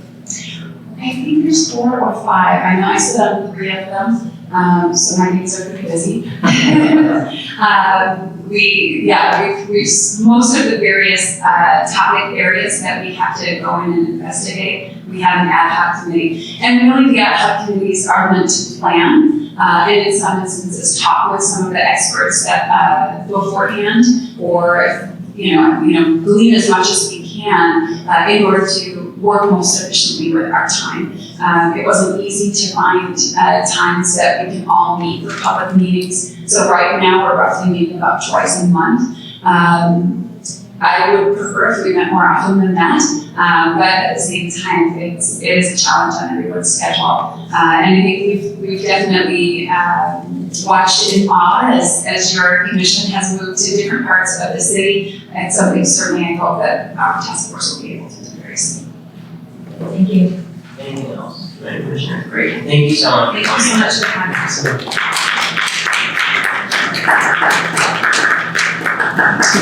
Our next presentation is going to be from our friends at Cal RCV.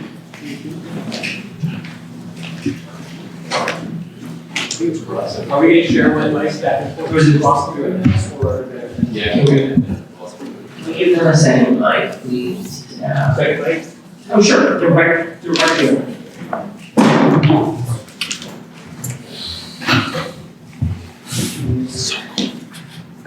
Oh. Perfect. Yeah. That's what you need. That's what you're doing with your project. Okay.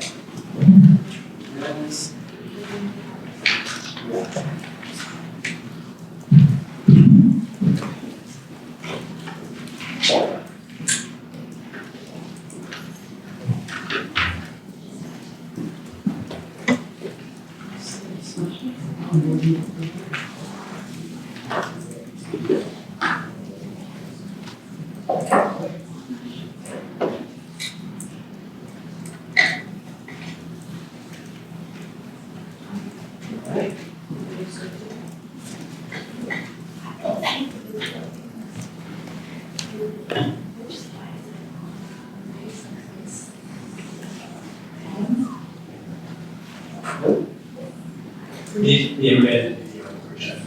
Okay.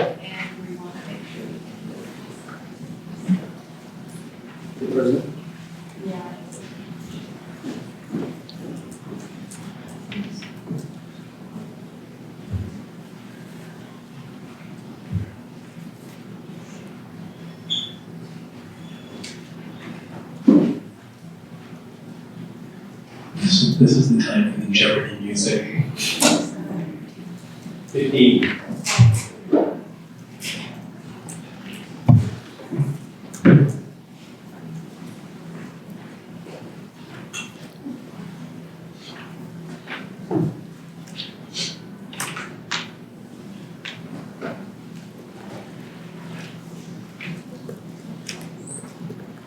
I think once we get to it, Oh. let's just. All right. Good afternoon or good evening, commissioners. My name is Sara, I'm the digital ED of Cal RCV. With me today is Michael Feinstein, former mayor of Santa Monica. We also wanted to build on some more equitable democracy to join us, but we were having some technical difficulties, so we pre-recorded a video, so he'll be joining us through that video. Next slide, please. Next slide. So today's presentation is going to be based off of our last presentation that we had with you all. We're going to be focusing on 5 items: why representation matters, single seat versus multi-seat, beyond various coalitions and communities of interest, independent redistricting, and the primary advantages of multi-seat PRC. Next slide. So, as one of our presenters mentioned before, Los Angeles is not the Deep South, where one racial majority dominates the political landscape. We don't have racially polarized voting in Los Angeles. We have 4 major racial groups, with 3 being recognized by the California Voting Rights Act. Specifically, LA's citizens voting age population is 37% Latino, 37% white, 11% Black, and 12% API, and 3% mixed other. We have substantial multiracial coalition building here in LA from what we've seen. And Angelinos don't vote based on race, they vote based on a variety of issues that surround families and housing, public safety, transit, homelessness, amongst others. Because we only have 15 council seats that are representing 3.8 million residents, it leaves many voices unheard. As Sara has mentioned before, the ratio of one city council member to over 250,000 city residents is the largest in the nation. Next slide. So our current system has a lot of structural flaws. The primary election is a lower turnout election. It has inherently vote splitting that makes vote casting complicated. And when people are talking about, well, would proportional ranked choice voting be complicated? The current system is complicated, it's just that we're used to it. We also spend unnecessary money on holding a primary and a ranked choice voting or proportional ranked choice voting general election. Only one election saves that money for the city as well. We heard the earlier presentation about how it meets up with the city. When we talk about who can accept such a change and the polling about council enlargement, the question is, what are you asking voters? And if you're asking, would you support 21 or 25 or a larger number, that's the wrong question. The question is, what if your vote could be more effective in electing somebody who represented your point of view? That's the question to ask in a democracy. And if we ask that question, we believe that the response would be much more positive. Also in terms of ballot measures, Measure G, as Sara just mentioned, passed together with ethics reform. Ranked choice voting in Alaska passed together with an anti-corruption measure. The 1999 ballot measures in LA from charter reform that looked at larger councils were standalone, just council increase. That's the wrong way to do it. And then the other thing in terms of accountability with smaller districts compared to larger districts, and it's a rich debate, there's a perfect answer. I served under a multi-seat system in Santa Monica, and the reality is, if you care about housing, and your council representative, that's not their main issue, then where are you gonna go? If you have multiple members in a district, you have the chance to have a diversity, not just of issues, but in economic philosophy as well. So it's more inclusive, we think, to the people inside the district. Next slide. Oh, yeah, okay, so the other thing is, we've been hearing with the Supreme Court about getting rid of, unfortunately, the Voting Rights Act and drawing districts to empower certain communities. The logic of how we do the California Voting Rights Act in California to try and empower individual communities themselves is in trouble, but also where people live in LA, since they aren't concentrated in one area or another, and as Sara said before, there is such rich diversity, the electoral system has to reflect that. And single seat line drawing, depending on where people live, is simply limited in the ability that they can empower communities to elect somebody of their choice. With a lower threshold under proportional ranked choice voting, different diverse communities have a better chance of electing somebody with a lower threshold than they would with a winner-take-all threshold. Next slide. So when we analyze hypothetical single-member districts here in LA, depending upon the number of seats we add and given where people live in Los Angeles, we have the ability to draw the following: white or Latino majority or plurality districts. Second, several Black majority or plurality districts, like the ones that already exist today, but with the ongoing population change and shifts and younger generations actually aging into the electorate, we should ask whether those opportunities will last over time. Thirdly, for AAPI voters, even when packed into the same districts, it is still not possible to achieve a number of seats. Next slide. So with PRCB, we changed the game here. In 3C districts, candidates can win with just over 25%, not 40%, as Mike mentioned. And it's important to note that with PRCB, about 80 to 90% of voters elect someone they support. Now, this is important because in the city council elections we just saw in Portland, Oregon, 87% of voters had at least one city council candidate win that they had ranked, compared to Los Angeles, where often 30 to 49% of voters within a district don't vote for winning candidates. Next time. And we're just gonna skip this, it's the refresher from last time, so we can skip this one as well. Go ahead.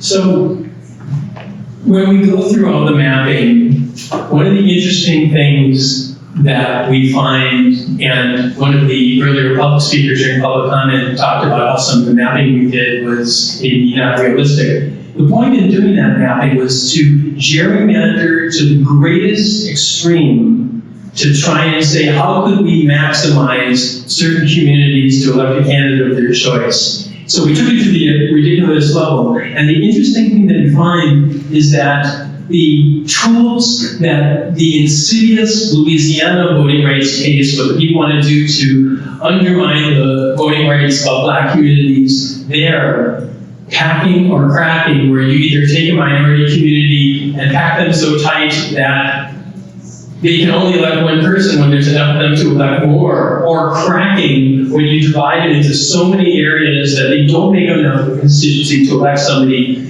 Even when you do that, which is what we were trying to accomplish with that mapping, the cumulative total for the council, the difference is only on the margins, very little difference. And that's because proportional representation works within the districts and cumulatively citywide.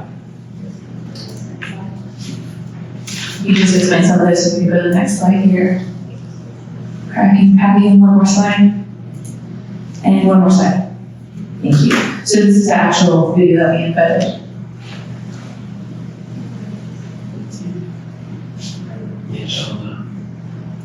Let's hope it works.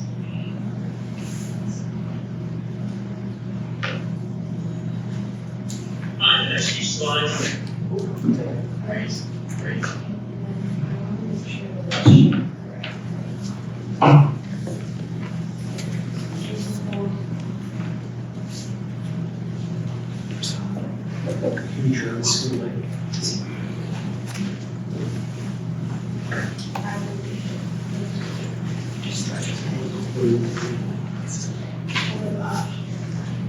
I'm going to show you the limitations.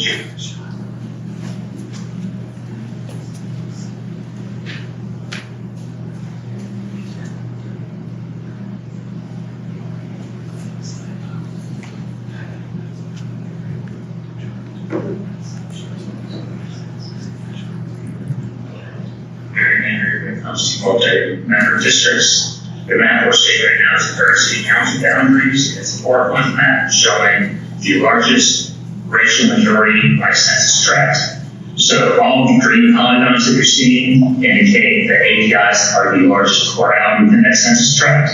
The red polygons indicate Black plurality, blue Latino, and beige being white. And if you look at the chart, we'll show you the citizen voting age population by race for every district. And we use a 25% threshold as indicating the major influence in electing a candidate of their choice. So if you look at District 1, Latinos see that as 49%. If you subtract 25% from 49, you're left with 24%, which is still the next times in that district. And then after you remove the second seat, you're left with 21% API, which is very high. So the far right column, you see the LLA, that stands for Latino API, indicating that Latinos have a major influence in 2 of the seats, and then the next most impactful influence will be Asians getting the 3rd seat.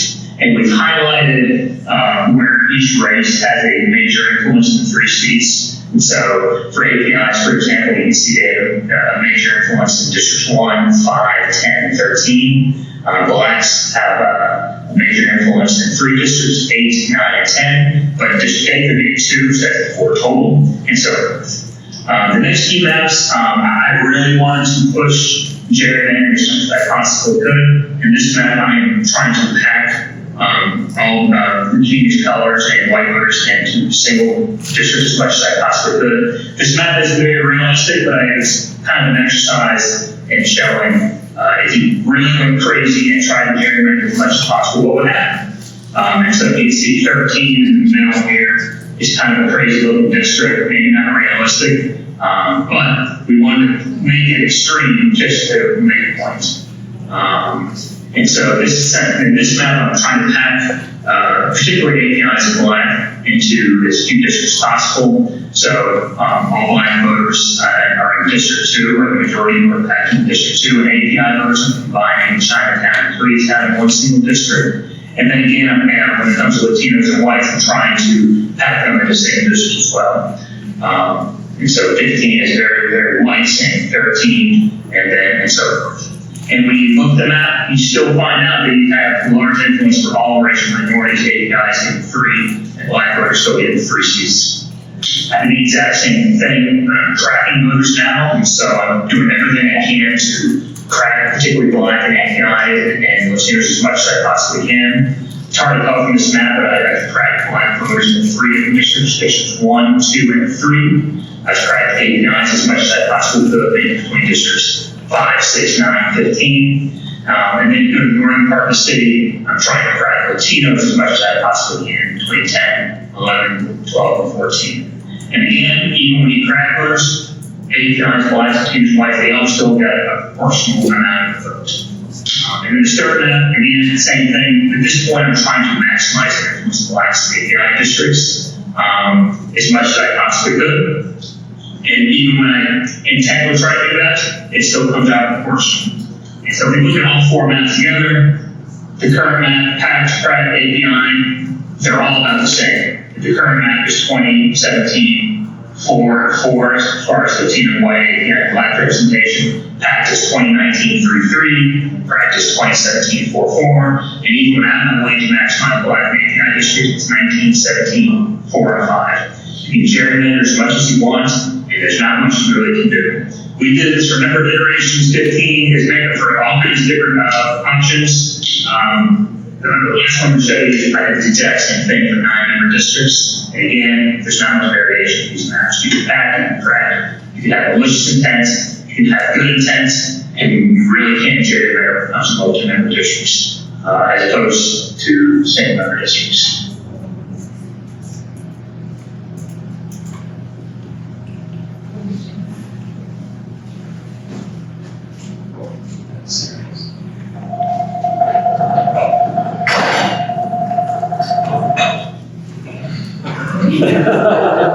This is fun. It's not the fun that brought it in.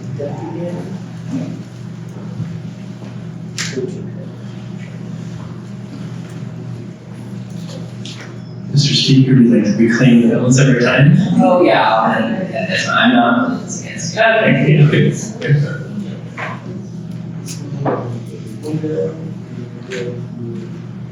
Do we get like a 5-minute warning because I'll see it? Maybe more one guy can use it. There it is. Yeah. We're back. Okay, here we go. This one? Yes. Perfect. So the key takeaway is regardless of how you draw the maps, proportional ranked choice voting delivers diverse and proportional representation for the city of LA, so that everyone gets a seat at the table of our democracy. And can you just go back one slide? One more. Just want to make sure you guys were able to see that it was clear in the video. Okay, go ahead. So beyond race, coalitions, and communities of interest, as I mentioned earlier, LA politics isn't just about race. People vote and organize around different issues like land use, housing, public safety, transit, homelessness, amongst others. So PRC lets you build those coalitions within the same district instead of forcing one winner doing the zero-sum game that we often see. Next slide.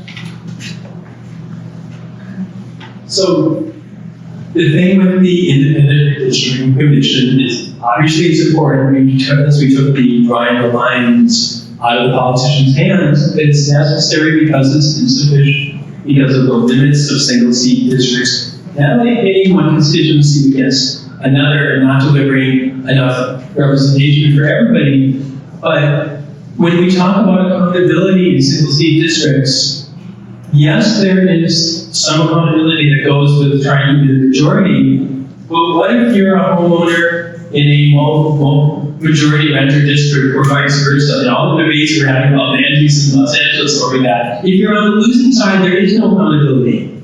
In a winner-take-all election where the winner doesn't represent the worldview that you have. And the great thing about adding the RCV to an RCV, alphabet soup there, is that you de-escalate the whole dynamic around redistricting compared to how it is today. Just the stakes aren't there, it's entirely different dynamic. So, kind of to close here, broader representation, more diverse representation, more people vote in November elections with a higher turnout and more diverse. More voters see their vote go towards electing somebody, which would be really revolutionary here. It spreads power more widely within the districts by not just having one person in their fiefdom, but having 3 members there. Next slide. What we mentioned before is the RCV diffuses concentrated power. Multiple members represent each committee, not just one gatekeeper. It costs less to run one election versus 2 elections. It ends vote splitting. It gets rid of the LA's lame duck problem. It makes public financing dollars go further. And in conclusion, we understand that electoral systems and their outcomes are influenced by an ecosystem of factors. And so we are here because we believe that council expansion is necessary, and we believe that it's a crucial piece. Independent Redistricting Commission has been a crucial piece as well. But we believe that council expansion paired with multi-seat RCV would be the gold standard for us. We recognize that council expander with single winner RCV would also be better, and it would be better than the status quo. But just for our own purposes, we want to focus on multi-seat and why it's beneficial and why we think it's going to bring transformative change to LA. But again, we are here for resource as a resource for a single winner as well. And we're really hoping for our next steps for both your committee and the commission itself is to look even further at different size councils with the RCV. We've given you some mapping, but we're limited by time here. But both more African democracy and Claremont, McKenna, where you're from, there's the ability to go much deeper and much richer and look at very specific areas around LA and how to deal with those dynamics. Thank you. Oh, it's all you? Okay, great. Look, we could have done that twice as long as we're trying to use it. I appreciate it. It was really, and if you want us to go back to the maps, we can too. So you can see the figure. I read all four. Yeah, thank you. Amazing. Thank you so much. That was a lot of information. 5 minutes left, so that's why I said that. Yeah, okay. Yeah. Who wants to go first? Yeah, I just have a good question. I think just because we heard from 2 presenters and we're going to hear from one more, I think the last 2 presenters similarly have the same recommendations. They were on the same project. And so it was 21 single members with the 5 regional. I think just really quickly want to compare your thoughts on that as maybe a starting point, or your initial thoughts on it and how that can kind of incorporate what their recommendations. Well, first of all, any at-large or nested super, to elect them single seats in even larger and larger areas is a bad idea. If you're going to elect 21 and 4, the 4 should be with proportional ranked choice voting. It's a bad idea to elect them just that way to start with. Number 2, the number of seats we think should be more than 21 or 25. And part of the reason we want you to take the next step is to look. We've got mapping on all sorts of odd numbered 7, 9, 11, 13, and 15. And we think it helps. How does the change in South LA and the demographic change over time get reflected? How does Koreatown get represented in all this? One of the maps that was done by the Whole Democracy people drew a crazy map to connect Chinatown to Koreatown to try to make it an API district to illustrate what we can do or to a single seat district. There's a rich layer to get into there, so it's easy for us to say more could be better here today. I think your work would be best informed to do that. And I'll pause there. Yeah, but look, those very talented academics were operating in what they thought might be politically possible. But Sarah's presentation before also said, if we don't educate in this moment, we're missing a massive opportunity. And what I said to you at one of your earlier meetings was, shoot big and let the council cut it back. Don't cut it back yourself, because then it'll cut it back even more. And the fact that the LA Times came today, these concepts are going to get out and start educating. And clearly, for communities of color for whom this might be more radical change for a variety of reasons, there's a lot of education and public outreach that isn't happening because the council didn't give you the resources to do a deep, long process here. And that's something we all have to grapple with. But we could talk about what to do about that in another meeting, but I don't think that means that we don't explore at least now what would be the best case scenario.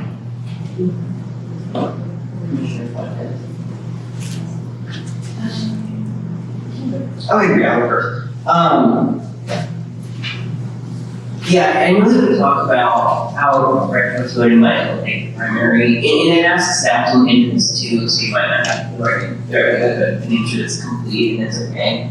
But the city and the state, or the state and the county still have elections that would probably, occur during primary. Do you think that those are there costs that are associated with the city that is still? We have the numbers we got from the city what they're paying to the county. And in our earlier drafts, we didn't want to overwhelm you with all of those levels, but we have that. So the county will already hold the elections because of the state and national. So it gets down to the saving of what you are not paying them to conduct the council elections. And then there's also the benefit, the public financing matching funds program is under a lot of stress. And this would apply to a single election instead of two. That makes sense, that's helpful. Have you all talked to city council members at all throughout this process, and do you have their appetite for any of these changes? We've started, but nobody is committal at this point. Yeah, and it takes longer to get those meetings. One of the members who came and spoke to you, for example, here before, said they'd never heard about it before, and they want to sit down with us. So there's an opening, but it's tough. It's a rule change, and that's why I spoke during public comment before about the council powers. Those discussions are related.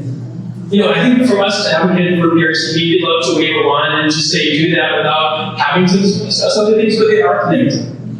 And those discussions are deep and difficult, and that's why I was hoping you would invite those folks here.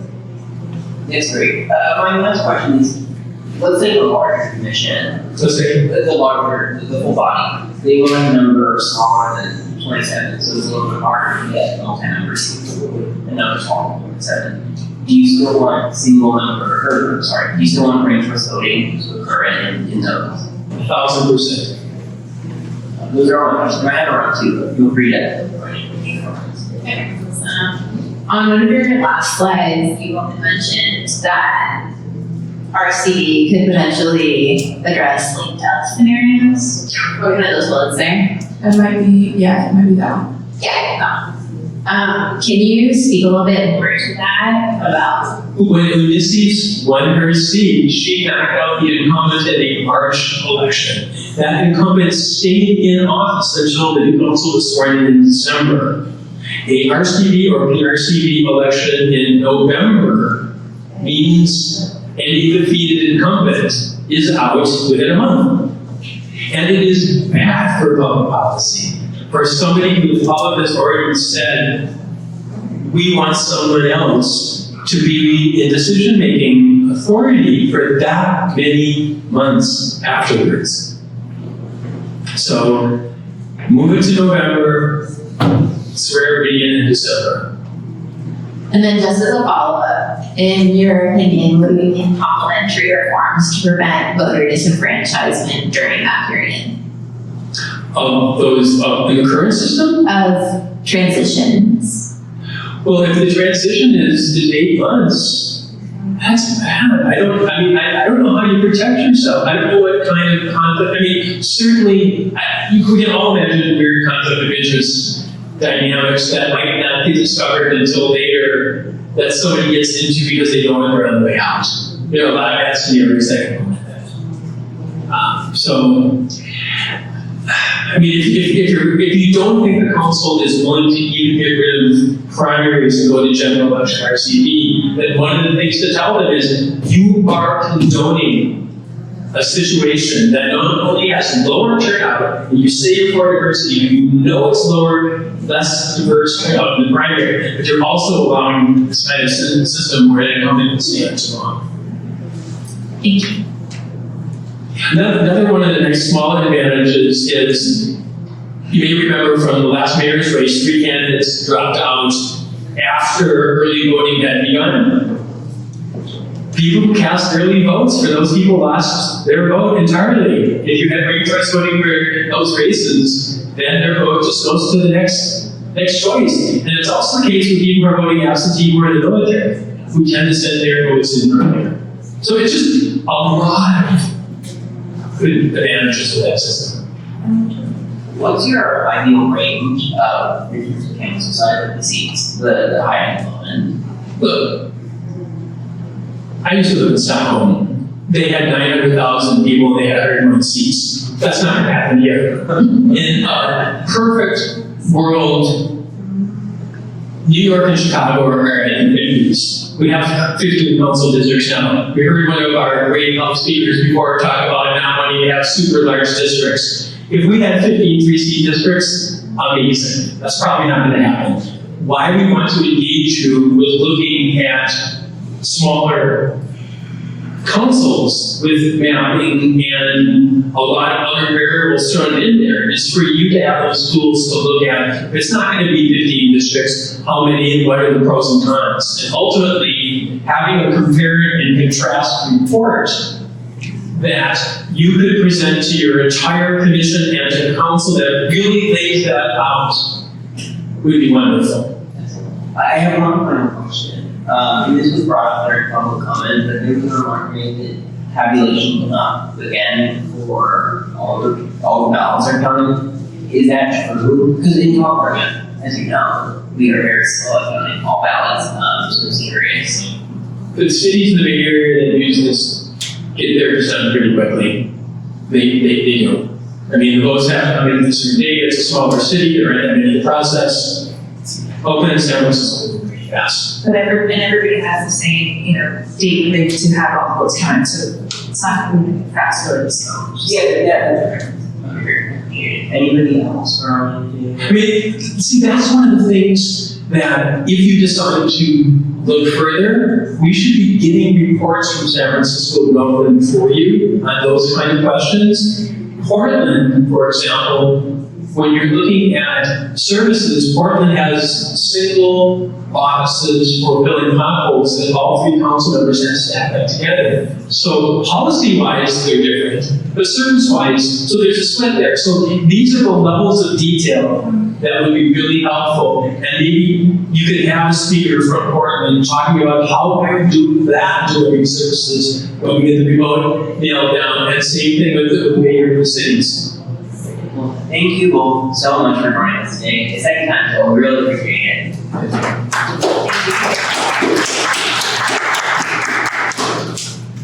Thank you so much. We're going to queue up the next and last presentation with Evan Rosenman from the Mathematical Science Department at Hancock College. Does that seem work for you? So you don't have your back? Yeah, go ahead and say that.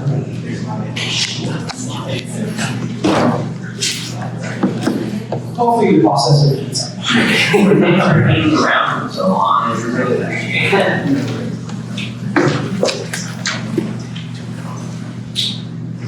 to go ahead and start? Yeah, feel free to go ahead and get started. Wonderful. Thank you so much for the invitation to speak today. My name is Rosenman. I'm an assistant professor of statistics at Claremont College, and I'm going to be talking to you today about statistical and algorithmic insights into city council expansion. Can you speak a little closer to your mic? Oh, sorry. Can we go to the next slide? Is that good? We're trying. Oh.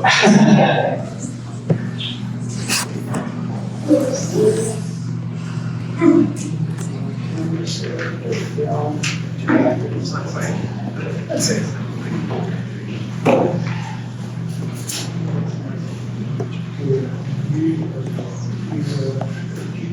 There it is. It's like to know which buttons. It's always a different.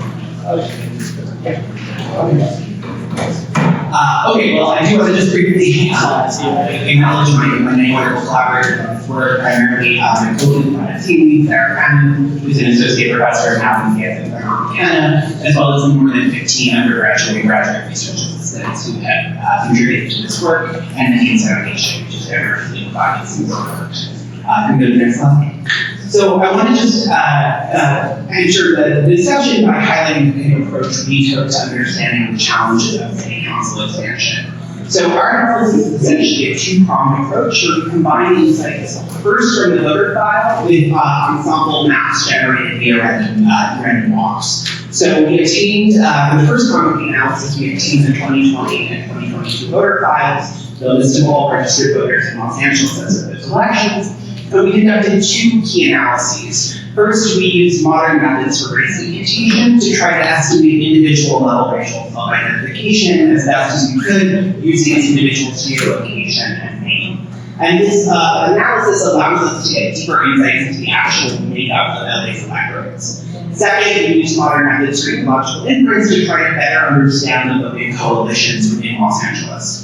We then used these analysis points as an input to sampling algorithms for redistricting, which allow us to look at a large number of possible maps under different reform proposals. I know that there were some questions raised about that in public comments. I'm happy to talk about that more in Q&A. But we believe this does allow us to get some deeper insights into the potential representational impacts of new approaches to city governance. We'll go to the next slide. So we do find three kind of core results. The first is we find evidence of substantial inequities in representation for LA's Asian and Hispanic populations, as well as renters. We, through our simulation techniques, do look at what we think would happen with the sort of likely outcomes if we expanded the city council via more single-member districts. And what we tend to find is this doesn't often ameliorate these representational challenges. And so where we landed is advocating for a larger council and largely like our colleagues on in Cal RCV, achieving that larger council not through more single-member districts, but via multi-member districts elected via proportional ranked choice voting, which we believe will yield more equitable representation. Thank you. Next slide. Thanks. So when we talk about inequities in the current system, I want to just briefly note that there's sort of three inputs that are required for community interest to gain representation. The first is sufficient density to comprise a large share of the district's registered voters. The second is sufficient participation to comprise a large share of the district's electorate. And the third is that the community votes at least somewhat as a block while not being outvoted by geographically nearby groups that may have competing interests. And thinking about this as sort of a recipe for representation, I want to touch on a couple of key points. So if we go to the next slide, we can see, apologies, it's a little hard to read, but this is essentially a summary of our race imputation work. The kind of quick takeaways, the leftmost panel is showing the distributional composition of residents in Los Angeles as of the 2020 census. The numbers there are 47% Hispanic, 29% non-Hispanic white, 12% Asian, and 8% African American. And as you move from left to right, we're moving from residents to registered voters to the composition of the 2020 electorate, the 2020 primary, and then the 2022 general primary. The key point I want to emphasize is that in orange, we see that essentially the share comprising white voters is expanding as we move left to right. In green, the share comprising Hispanic voters is declining. And we see that by the 2022 primary, for example, we've actually fully flipped the numbers from the underlying population. So we estimated that electorate was 47% white and 29% Hispanic. between the sort of overrepresentation of white voters and the underrepresentation of Latino voters, we find that the Black and Asian communities roughly match the registered voter share in the electorates in these elections. Next slide. A second kind of key ingredient, as we mentioned, is essentially the compactness or density of various communities within Los Angeles. So we've now seen several versions of plots like this, but the kind of key point I want to emphasize is simply that large swaths of the city are overwhelmingly communities that are quite heavily comprised of Hispanic or white residents. For the two smaller ethnic communities of Los Angeles, we see somewhat divergent behavior.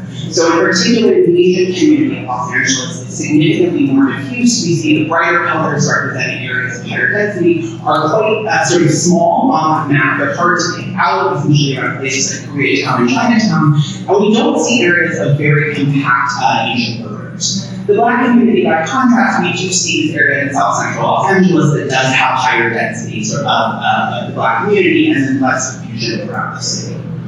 Now, if we think about all of these inputs, and the next slide, we can see at the council level, the council district level, some of the representational impacts, just in terms of who's selecting councilors. So these plots on the right are for the 2022 election, the composition of, again, the population, registered voters, the general election, and primary voters. And there's a lot of numbers over here. The kind of key takeaways I want to emphasize are first simply that while we have 7 council districts that have majority Hispanic populations, only 4 actually have majority Hispanic electorates. Contrarily, we have only 3 council districts that have majority white population, but up to 6 council districts that have majority white electorates in the primary.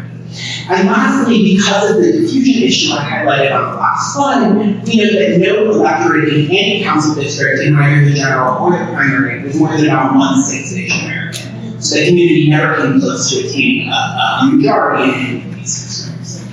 One final thing set of numbers, the next slide, to kind of emphasize these, where this lands, apologies, these numbers are quite small, is we can actually look at the electorate that voted for the city councilors after the 2022 election. So we look at the 14 contested city council elections in 2020 and 2022. We exclude CBE, which was uncontested in 2020, and we just look at who actually voted in the elections that selected the councilors. Note that 8 of those 14 councilors won in the primary and 6 in the general. So this is sort of a mishmash of primaries, generals, and 2 different elections. But in general, what we find is about 800,000 voters actually selected LA's city council as of 2022, and that population, because of the reasons we just talked about, was quite different from the underlying LA voting population. We estimate it was 31% Hispanic and 46% white. So the electorate that actually selected the council is, again, sort of the inverse in terms of proportion of the underlying city population. Now, in that final column, we're using a slightly different metric, but one that I also think is important to emphasize. This is the percent of members of each community who we estimate via our ecological inference voted for the winning councilor. So what percentage of voters who were in that 800,000 that selected the council, what percentage of voters from each community actually voted for the winner? We note that the numbers for Hispanic voters are a little below those of white voters. 57% voted for the winner versus 59% for white voters. But the more notable number is the one directly below that. It's a little hard to read, but we actually estimate that only 49% of Asian American voters voted for their city councilor after these 2 elections. So a small majority of Asian Americans in Los Angeles they actually voted for a person other than the one who wound up representing them on the city council. Continue on, we're going to actually pass this slide. I just want to quickly note that these same kind of approaches needn't necessarily focus particularly on only communities of interest vis-a-vis ethnicity. So we did a number of other analyses just to look at other communities that may face similar challenges in attaining representation. The first we looked at was multifamily dwelling residents. We can look at this population because the voter file lists individuals' addresses, so we can infer if they live in multifamily dwellings, so we can directly infer their renters. So this is a rough proxy for less frequent than the renter density of Los Angeles. And again, we find this is a community that comprises 36% of registered voters. But nonetheless, they comprise a majority of registered voters only in one district, and because they vote at a slightly lower rate, they actually never comprise a majority of any general or primary electorate. And I want to note that this community is not that dissimilar from those who live in single-family detached homes. We estimate that in a lot of elections, they tend to vote roughly 5 to 10 points more towards the blue or progressive side, but we do see larger divergences in some important measures. So notably Prop 21, the local rent control initiative, we see a 20-point divergence between what these voters prefer and those who live in single-family detached homes. Just to say that their interests may diverge in some important ways. And lastly, we would also that political minorities are a fairly obvious group that we can highlight as struggling to attain representation on the council, right? So as of 2022, only 58% of Angelinos were registered Democrats, and yet 14 to 15 members of the council were Democrats. And this is by virtue of the fact largely that Democrats comprise a plurality of registered voters in every council district. And so largely the selection of Democratic voters doesn't come the selection of the councilor in that majority of districts. So moving to the next section, I want to talk about council expansion. And so these points have been made several times today, but it's quite, I think, pretty well understood that LA is an outlier relative to peer cities in terms of the number of constituents per councilor. And so we wanted to ask the question of expanding the city council, can that directly remedy some of these representational challenges? We go to the next slide. The method we use, and again, maybe there was some controversy over this choice, so I'm happy to discuss that further. But we use a method that's commonly used in gerrymandering elimination. So the method we use is known as the recombination markup chain. We essentially sample 300,000 randomly drawn maps that will at least respect population balance and compactness constraints. They will not respect all inputs to a map maker, so that's a variety. And we look at some of these representational measures under these random maps and look at the bulk of that distribution. And the upshot of why we think this is at least informative is that we can't know what the Independent Redistricting Commission will do in 2030, but nonetheless we think looking at the bulk of the distribution at least gives us some meaningful indication of the range of likely outcomes. If we go to the next slide, we looked at a lot of different measures under this approach. So we used what we're referred to as ensembles, that is looking at 300,000 randomly drawn maps, and looked at a lot of different measures for representation and fairness. So what we're doing here, sorry, some of my labels in here moved a bit, but the 4 bars in each plot correspond to 15-member, 21-member, 25-member, and 33-member councils, all drawn with single-member districts. So we're just drawing random maps under each of those numbers. What we see in this plot, we're computing the proportion of districts for each ethnic community comprised of a majority of 2022 general voters under those randomly drawn map boundaries. We see that for the Hispanic community, you can see that the distribution plots, these box and whiskers plots, what they're showing is the 25th to the 75th percentile of that measure under, again, just randomly sampled maps.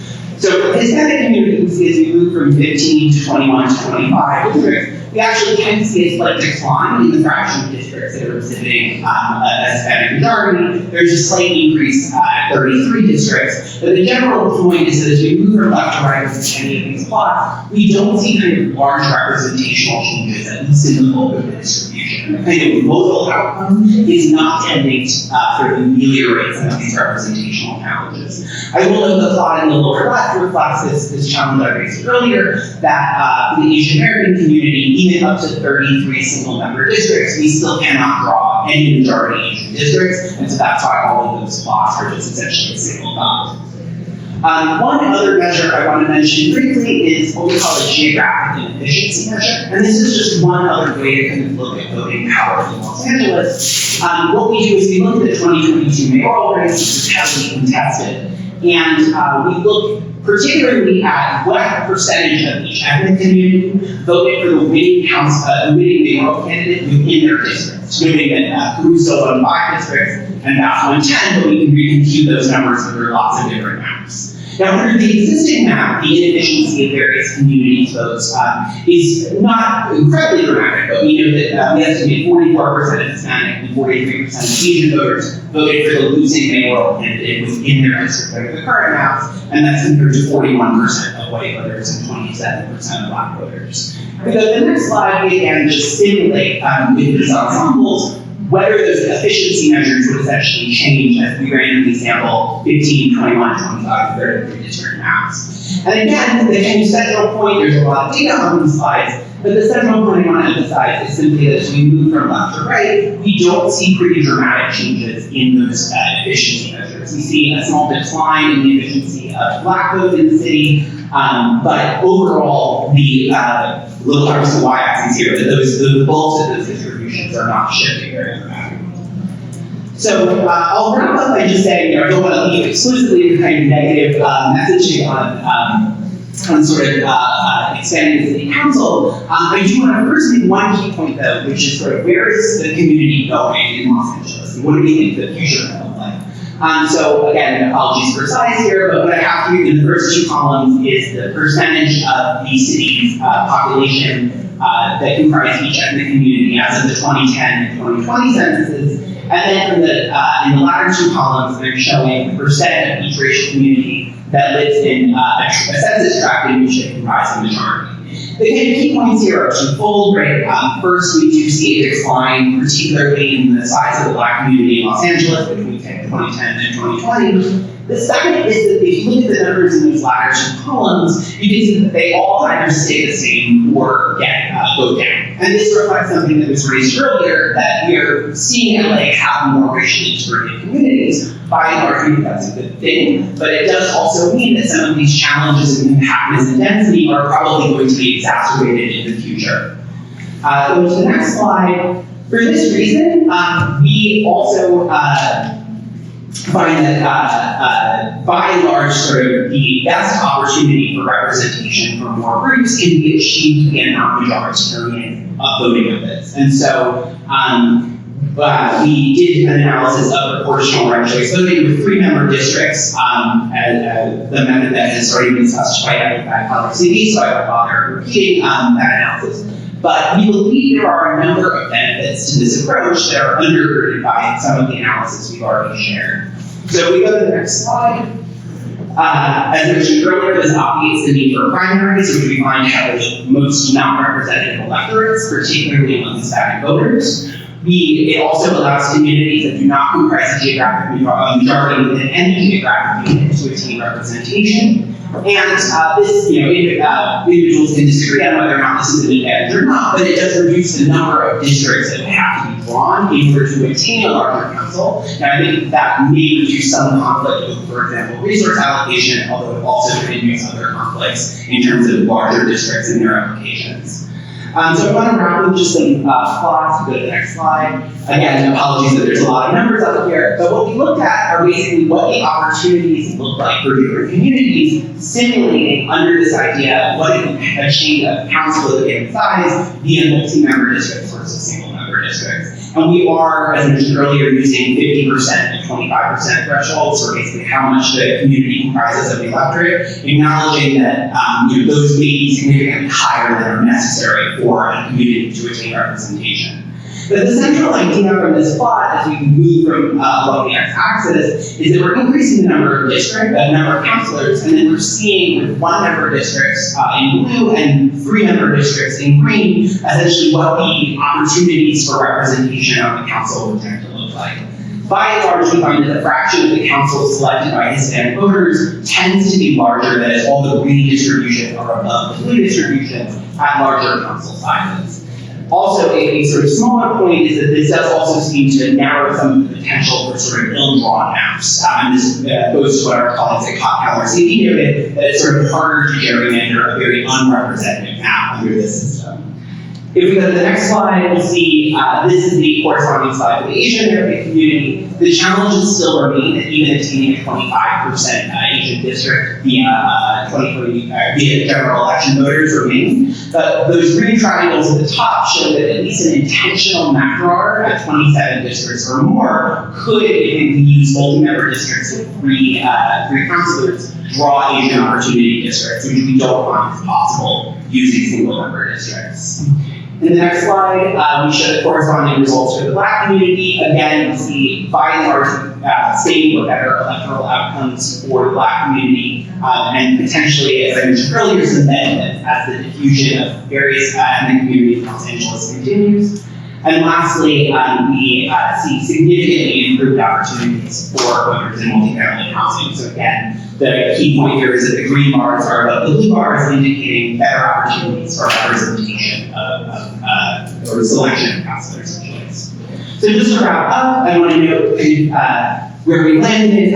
We do find strong evidence of underrepresentation of Asian, Hispanic, and renter communities, driven primarily by geography, electoral participation, and selection of councilors in low turnout primaries. We don't believe, at least the modal outcome when looking at larger numbers of single-member districts, is that these inequities will be remedied, but we do see a strong case for a larger council and actively achieving it by a non-majoritarian voting system that we believe could increase opportunities for communities to obtain representation. Thank you.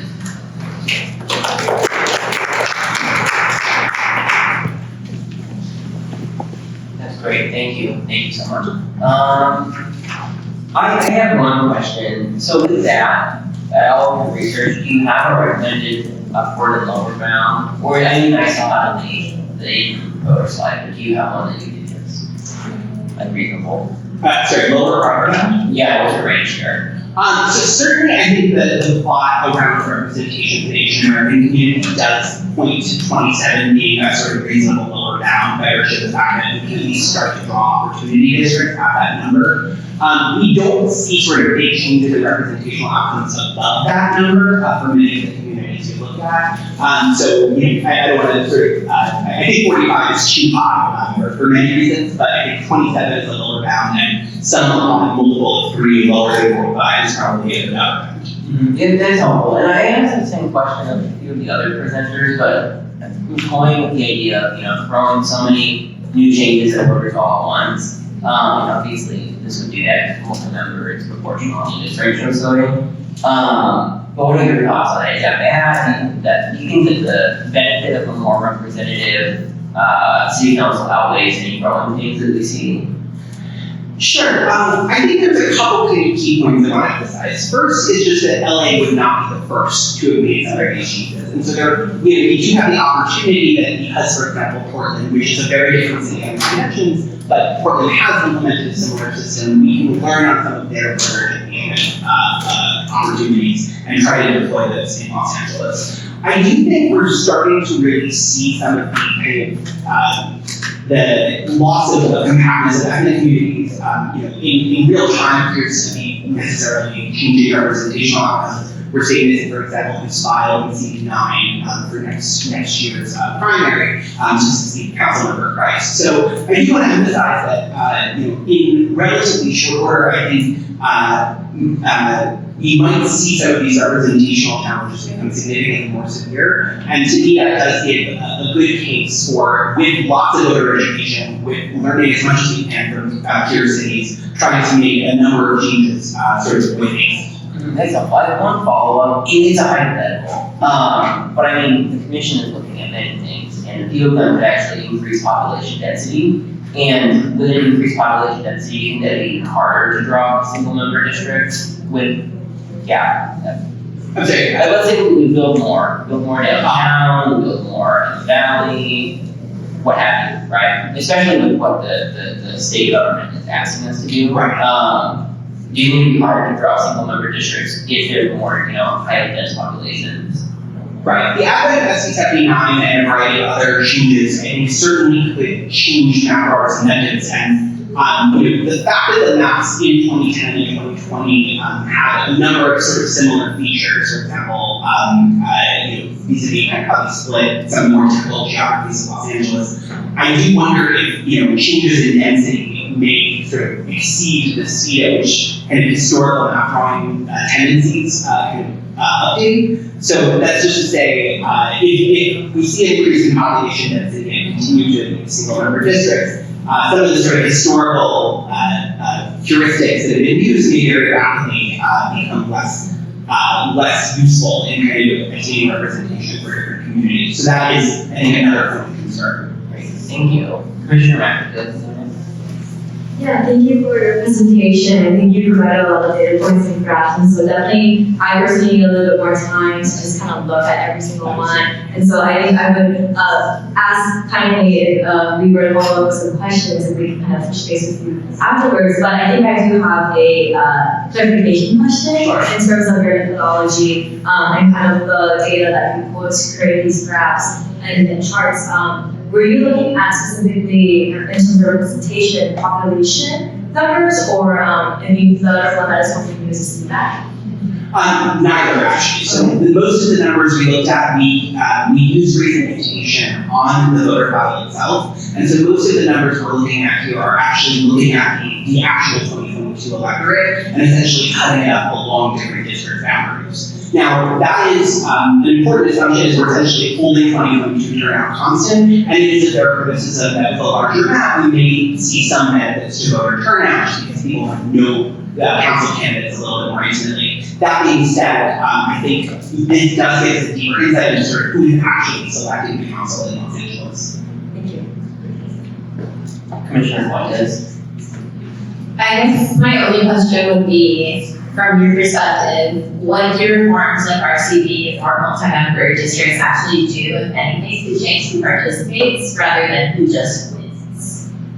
That's a very, very fair point. I think a couple of relevant data points sort of emerge.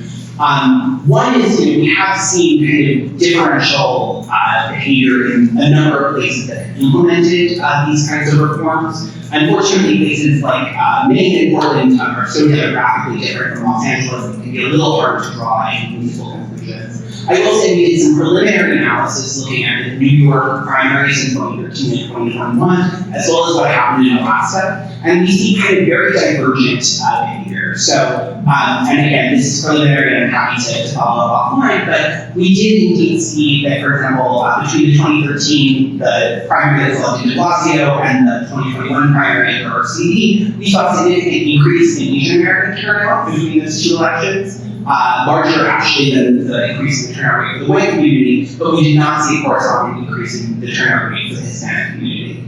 And looking at Alaska, we can see, clearly there's some advantages and some preferences towards the RCV system from the state's native community. But again, the demographics are quite different. So I think we wind up seeing kind of different communities having responded in different ways. But I think all of these point to the general issue of we should be doing everything possible to improve voter education and turnout to try to get the most representative electorates we can. Thank you. All right, I have one more question before we wrap up. And I don't think we talked about it in your presentation, but with ranked choice voting, when you look at a community like Los Angeles, where you have a lot of voters who might not be English proficient, or they might use, another language first, so their English sensitive ballots, obviously change their language, but then you also add in the fact that there are a lot of information voters that vote. How do you think ranked choice voting might impact them? Because even with, intense voter education, there's a possibility that you see increases in, mismatched ballots with these two subgroups over time. What are your thoughts on that? Yeah, I think, again, our preliminary analysis in New York sort of points in sort of surprising and competing directions. Right? There's a large community of Asian immigrants in New York who may not speak English as their first language, and a large community of Hispanic voters in New York who also do not speak English in their home. And we see sort of very divergent behaviors, right? We see a real meaningful increase, according to our preliminary estimates, for Asian American turnout that isn't matched by the Hispanic community. So I do want to emphasize, uncertainty is an important point here, and I want to be especially honest that it is a concern, and I think a valid one, that these methods may, on the one hand, help minority communities attain representation, but we have to be kind of cognizant that their participation rates could potentially be harmed if there isn't sufficient education. And I do again just want to emphasize, learning from other cities that have implemented this, I think would give LA a unique opportunity to do a better job. Great. Well, thank you so much. Oh, we're sorry. Yeah, sorry. This is a little bit more random. For the research alert slide, you have this little bubble that talked about random walks. What is it? So the way in which we sample actually the slide is the next one. way in which we sample district maps is known as a recombination markup machine. We can also refer to that as basically a random walk in the space of districts. What we do is we randomly select two districts that are contiguous, merge them, and then split them again in a new way. So we're sort of randomly walking through the space of all possible districting plans, and there's a good amount of research that this does appear to sample at random from the space of possible maps. Thank you. Great. Well, thank you so much again for joining us, and thanks for sticking around the entire time. We really appreciate it. Thank you.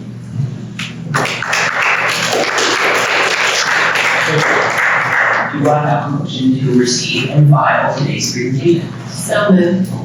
Second. Without objection, those are received and filed. Great. Now we're going to move on to items on our agenda. So just so the commission to know, there is a little brief prepared by our staff that outlines what we talked about at the last two meetings, and I'm going to ask staff to just go over that. But before I do that, I'll explain to the public and to my fellow commissioners exactly how this is going to work.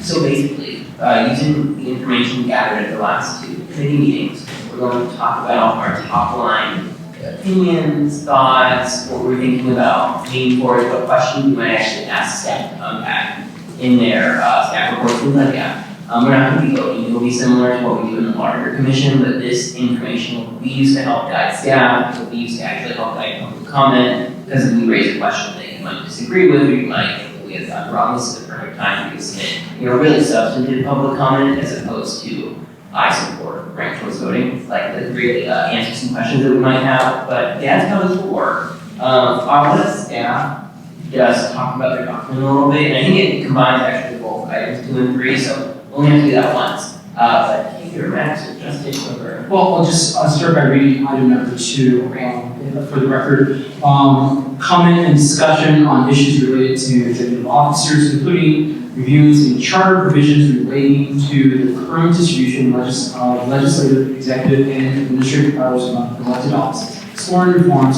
including the roles of CEO and CFO. Thank you.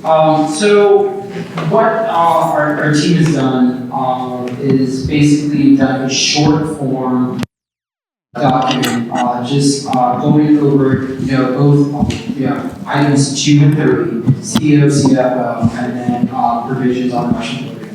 And just brief summary to help guide the discussion. This is not to be, I'll just say that this full staff report on governance structure that we'll bring to you for actual deliberations and today's is just meant for discussion. We won't be actual votes on any items. This is just to help guide on discussion. The document for deliberation will be several times the power longer than this. Just a sneak preview of infrastructure and planning.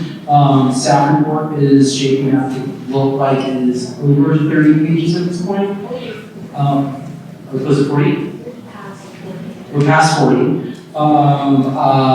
It is quite the tone, if you will. So for residents listening in and intent here for commissioners, that's the kind of document that we're at least gonna and we're gonna learn in this process with infrastructure and planning deliberations that's coming to the commission.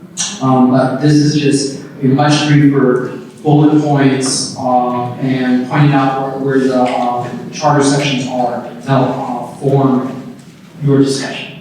So with that, I'll turn it back over to you, Mr. Chair. Great, thank you, Justin. So we'll start with our October 9th meeting, which is the discussion of city executives. We first had a presentation on the controller's office, and then we had a presentation from the CAO's office. I'll remind my fellow commissioners that the controller had a series of itemized recommendations, while the CAO explained some things, and we'll be sending recommendations a little bit later.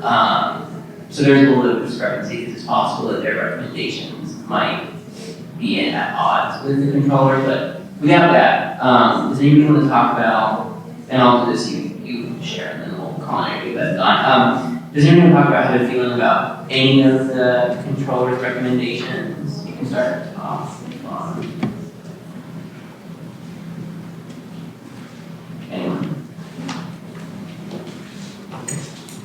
I can kick it off. I support all of the controller's recommendations.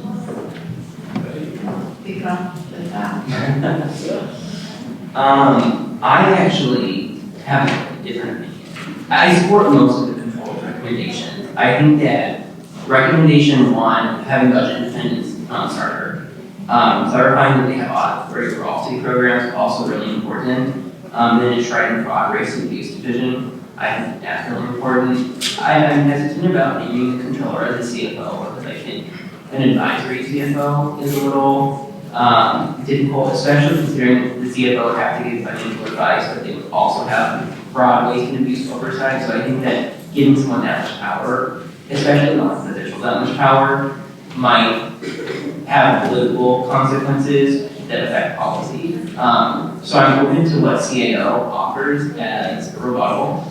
And I haven't made one on either of those. And then minimum qualifications I'm also thinking about, and I think that we could have a broader definition. Like CPA is very common, but law degree, work in IT. I think there are ways to get around having qualifications while also not being overly restrictive.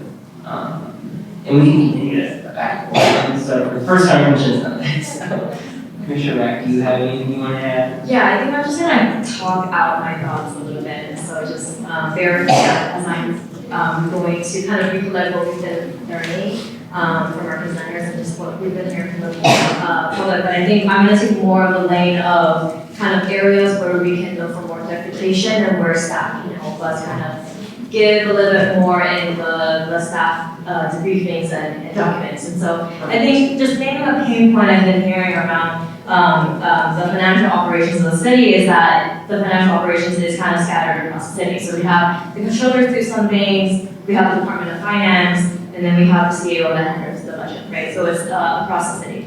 And so I think that is one pain point that we continue to hear. I think one clarification or question that I have that I personally want to hear more of is one, what does the Department of Finance do and what are kind of their roles? We heard from the CEO, we heard from the controller. Want to hear a little bit more what does the Department of Finance do and how they all work together. That's number one. I think number two, in terms of, this is more of a question that I've been grappling with is, Commissioner Jones, you mentioned the idea of CFO, a controller as a CFO. I think from last meeting when Controller Mejia came to talk to us, he mentioned that the transition of CFO into the city would not change the roles and operations of the Department of Finance and CEO roles in terms of the financial operations they do. I think, though, I guess my question here is that my understanding or where my mind is at the moment is that keeps us in the same pain point of having the financial operations still scattered across the city functions. And so I think that's my question, is clarification on that. Should the CFO position be transitioned to under the controller, how does that change the financial operations that live with the controller, but also the CAO, and then also the Department of Finance? I think another question I had around the CFO that you were trying to get at is if the controller is the CFO and they're the ones that are working and proposing a budget, but they're also the one that's doing the auditing. I think I'm just trying to figure out how that will work. And so I think that's another question that I have. Those are super good questions. And I think our budget 101, I think kind of sketched a lot of that out, but we'll come back and we'll bring some more information to the committee and the commission. I'm just clarifying some of those points. Could you also look at the controller as an IG? Like some As an IG? Oh, yeah. Yeah. Absolutely. I mean, the example I think that we've heard in other places are controllers also, auditors. I hate to, I don't hate to. I love giving Long Beach as an example, whereas the city auditor is much like the controller in a way, and she she, which is currently a she. She does have that minimum to run for the office. There is a minimum qualification that is CPA. I think it's CPA or equivalent.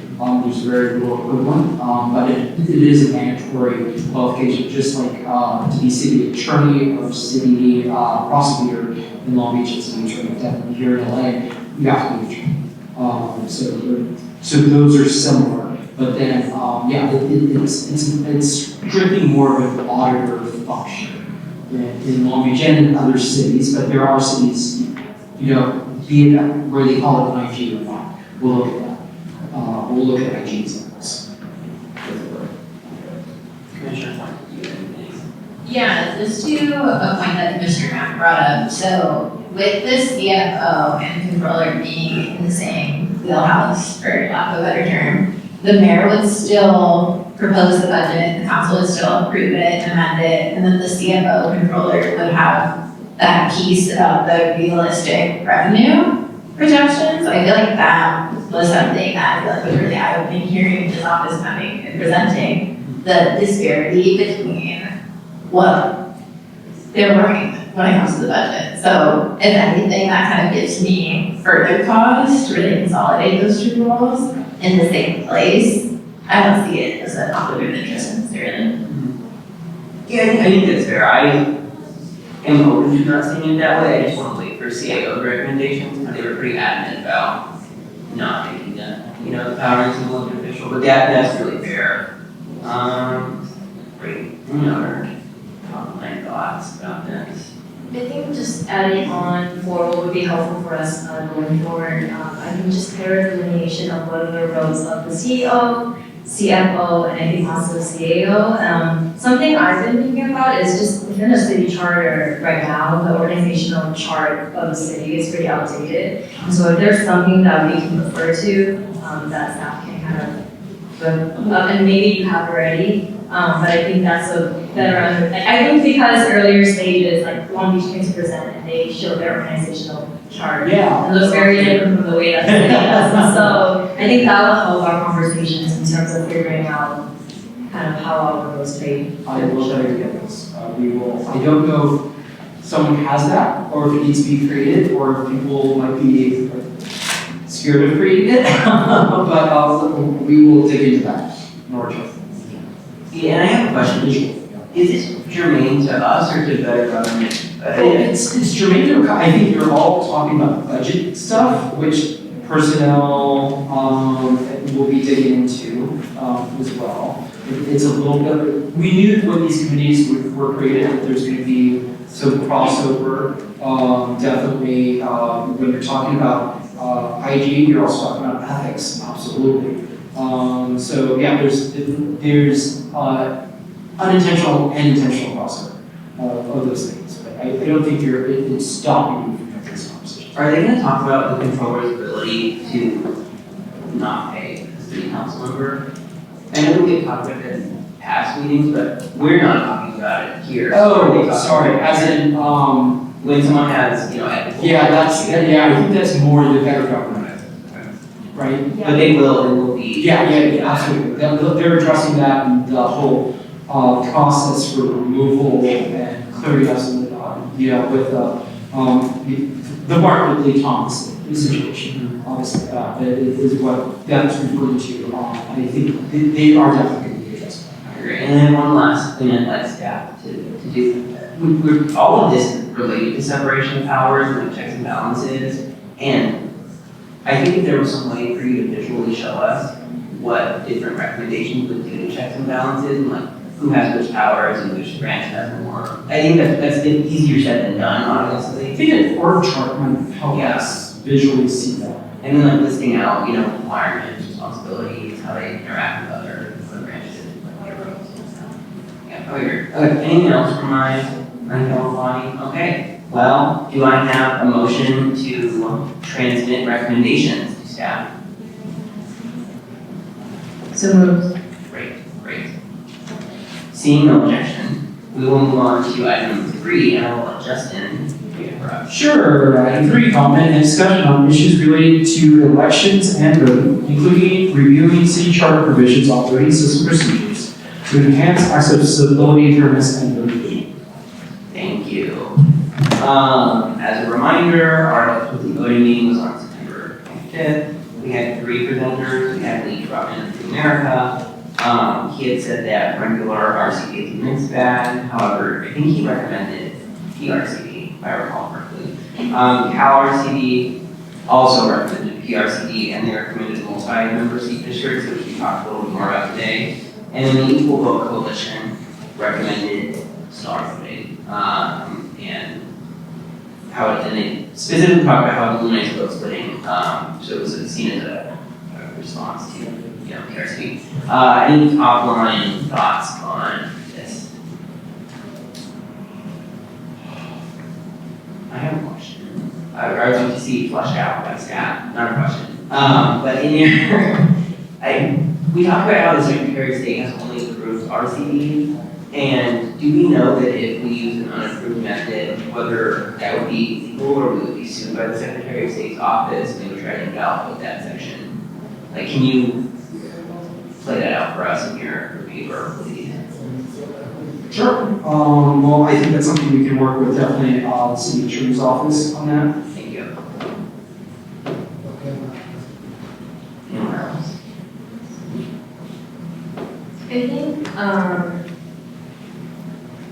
I think first off, just from the last presentation, I think you asked a really good question around kind of the tabulation of the counts, and so I think that's where my mind is at right now. And so I know one of the previous presenters mentioned that we should branch out and hear from cities that have done and what they're kind of.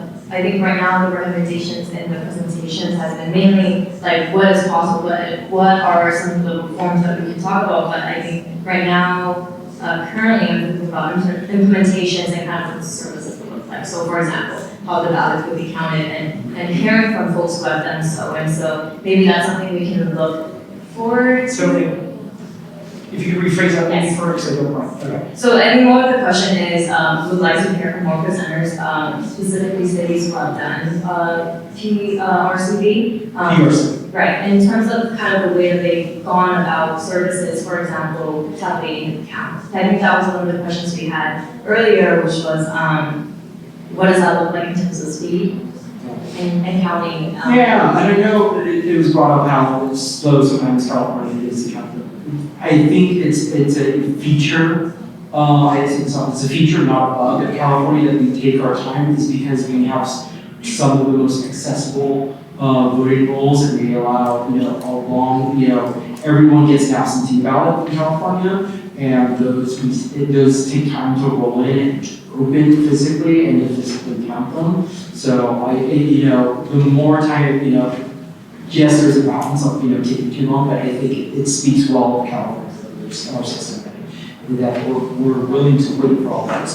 It's helpful. And then if you can't do a presentation like a letter. Yeah, some of these might be letters or decks presentation, that we can just transmit to the entire commission / public as well, of course, memos perhaps, or just something that we're able to include in our staff report as well.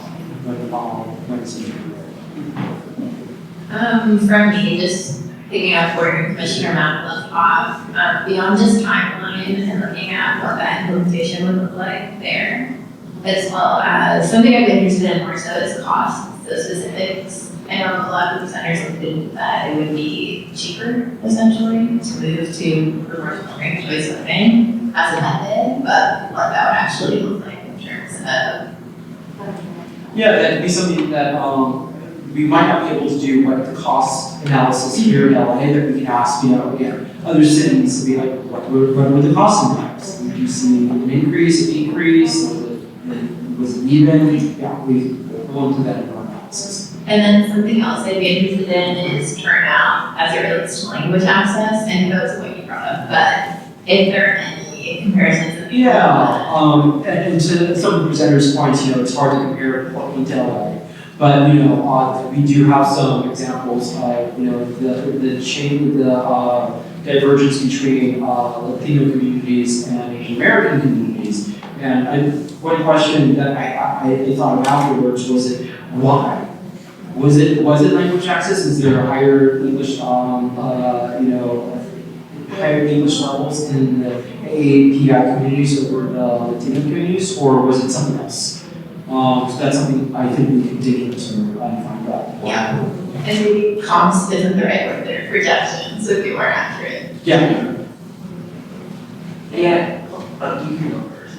I think just on the topic of like the cost and visibility of transition, I was wondering if at any point, because I know this was mentioned in previous meetings that we're exploring, but inviting the Los Angeles County Registrar Recorder Office to talk to us, Dean Logan. Yeah. In terms of his thoughts on- They're in the middle of an election, so it's hard to get on their radar. But well, I think maybe in relation to Donald Beach, for example, his county that's doing it, might better chance of getting somebody from Donald, but let us keep on working on it. Yeah, I think we can quantify the cost of the voter education. Really, voter education. Yeah, like that would be really expensive if we have to do a lot of it. So I think any projections would be helpful. And then if we could get into staff reports and really in-depth numbers about communities that whose votes aren't counted because they vote incorrectly in any racial or ethnic or language or and I don't think they could talk to this. What do you mean vote? Yeah, so there's an RCV system or a system where they vote incorrectly. Oh, right, as in like their vote is lost. Yeah. So then we are RCV section, I think it's helpful to include that. And my next thing is that it's not necessarily for our staff, but it's more for the public at large. Like if you represent an AAPI group, African American, Black, Hispanic, and then any of our, other races, ethnicities, coalitions, things like that, can you have top lines about how it might work? Because I think these are really specific in that these recommendations, they're actually really policy heavy more than they're governance, so they will have substantive, racial impact. And just seeing how you all, and I know you can't respond to this, but in a public comment setting, or in public comment is in depth, like how your members might feel, how you might suggest voting, like you have specific, because we have a lot of good governance groups come in, but they're obviously much more wonky and policy oriented than anything else.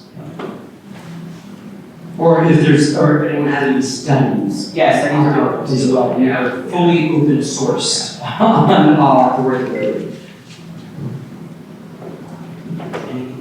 Yeah, I think just last thing, I think something has come up in previous meetings, but also just today, amongst all three of us, is this idea of one, language access, multilingual voter education, and also outreach. As we're kind of exploring this idea of transitioning into or imagining a different election voting system that RCV is facing. So I'm wondering if somewhere in the charter, and this is moving away from the conversation of what we should transition to, but more so is what is possible to put in the charter that kind of solidifies the emphasis on proper voter education that is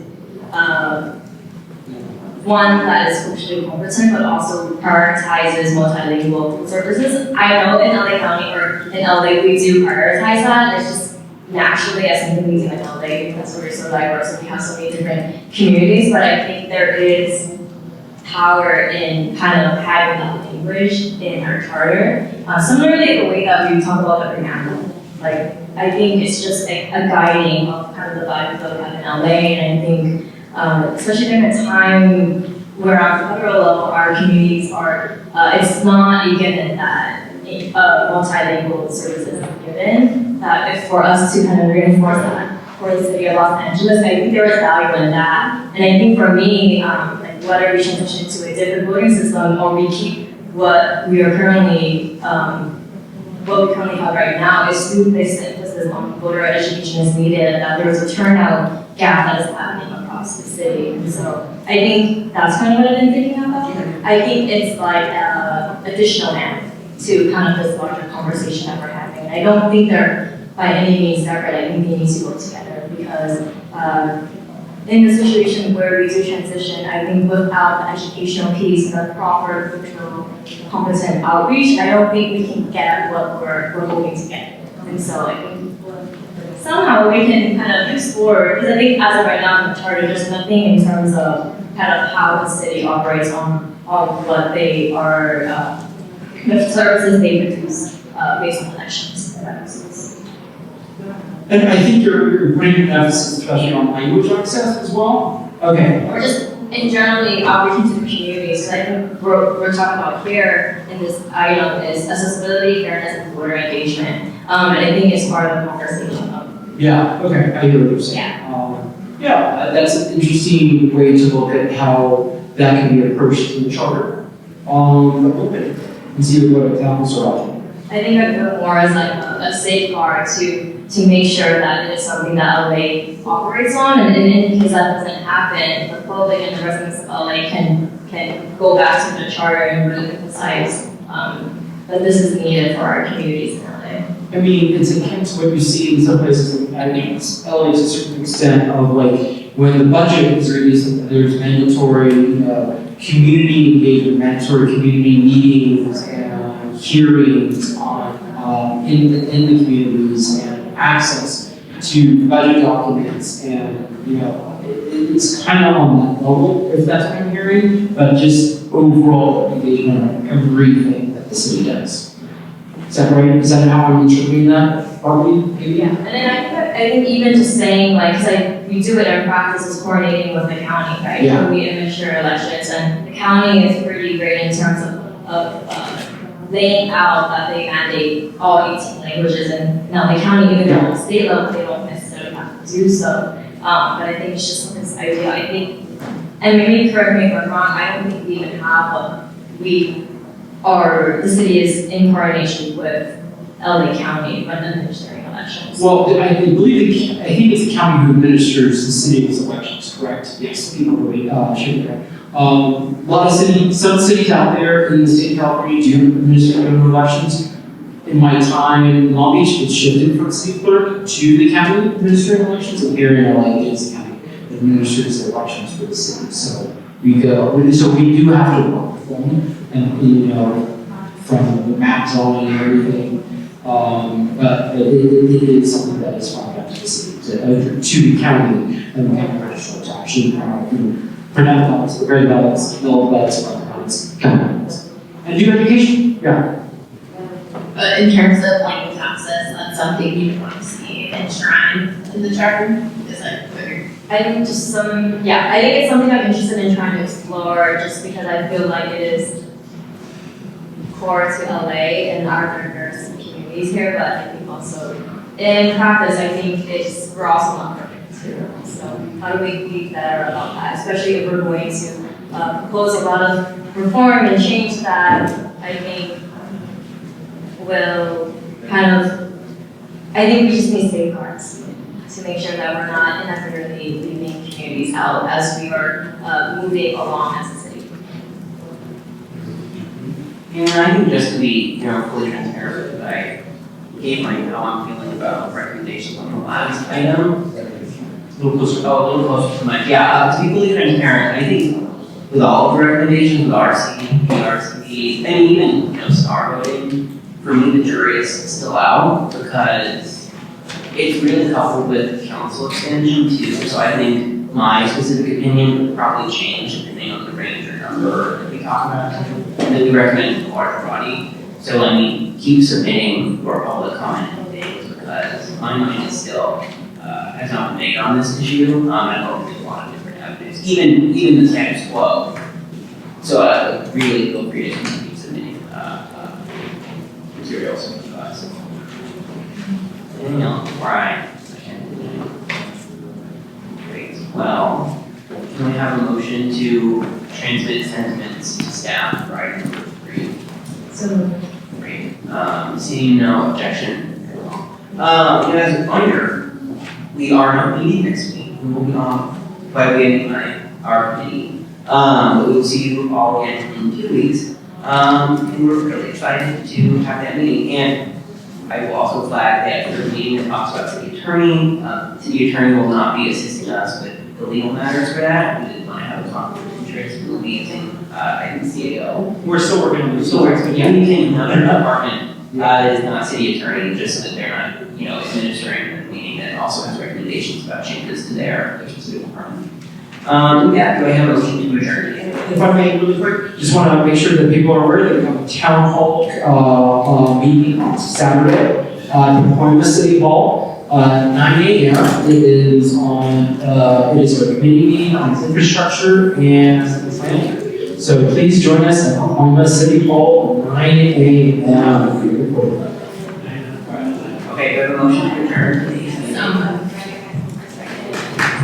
Thank you, everybody.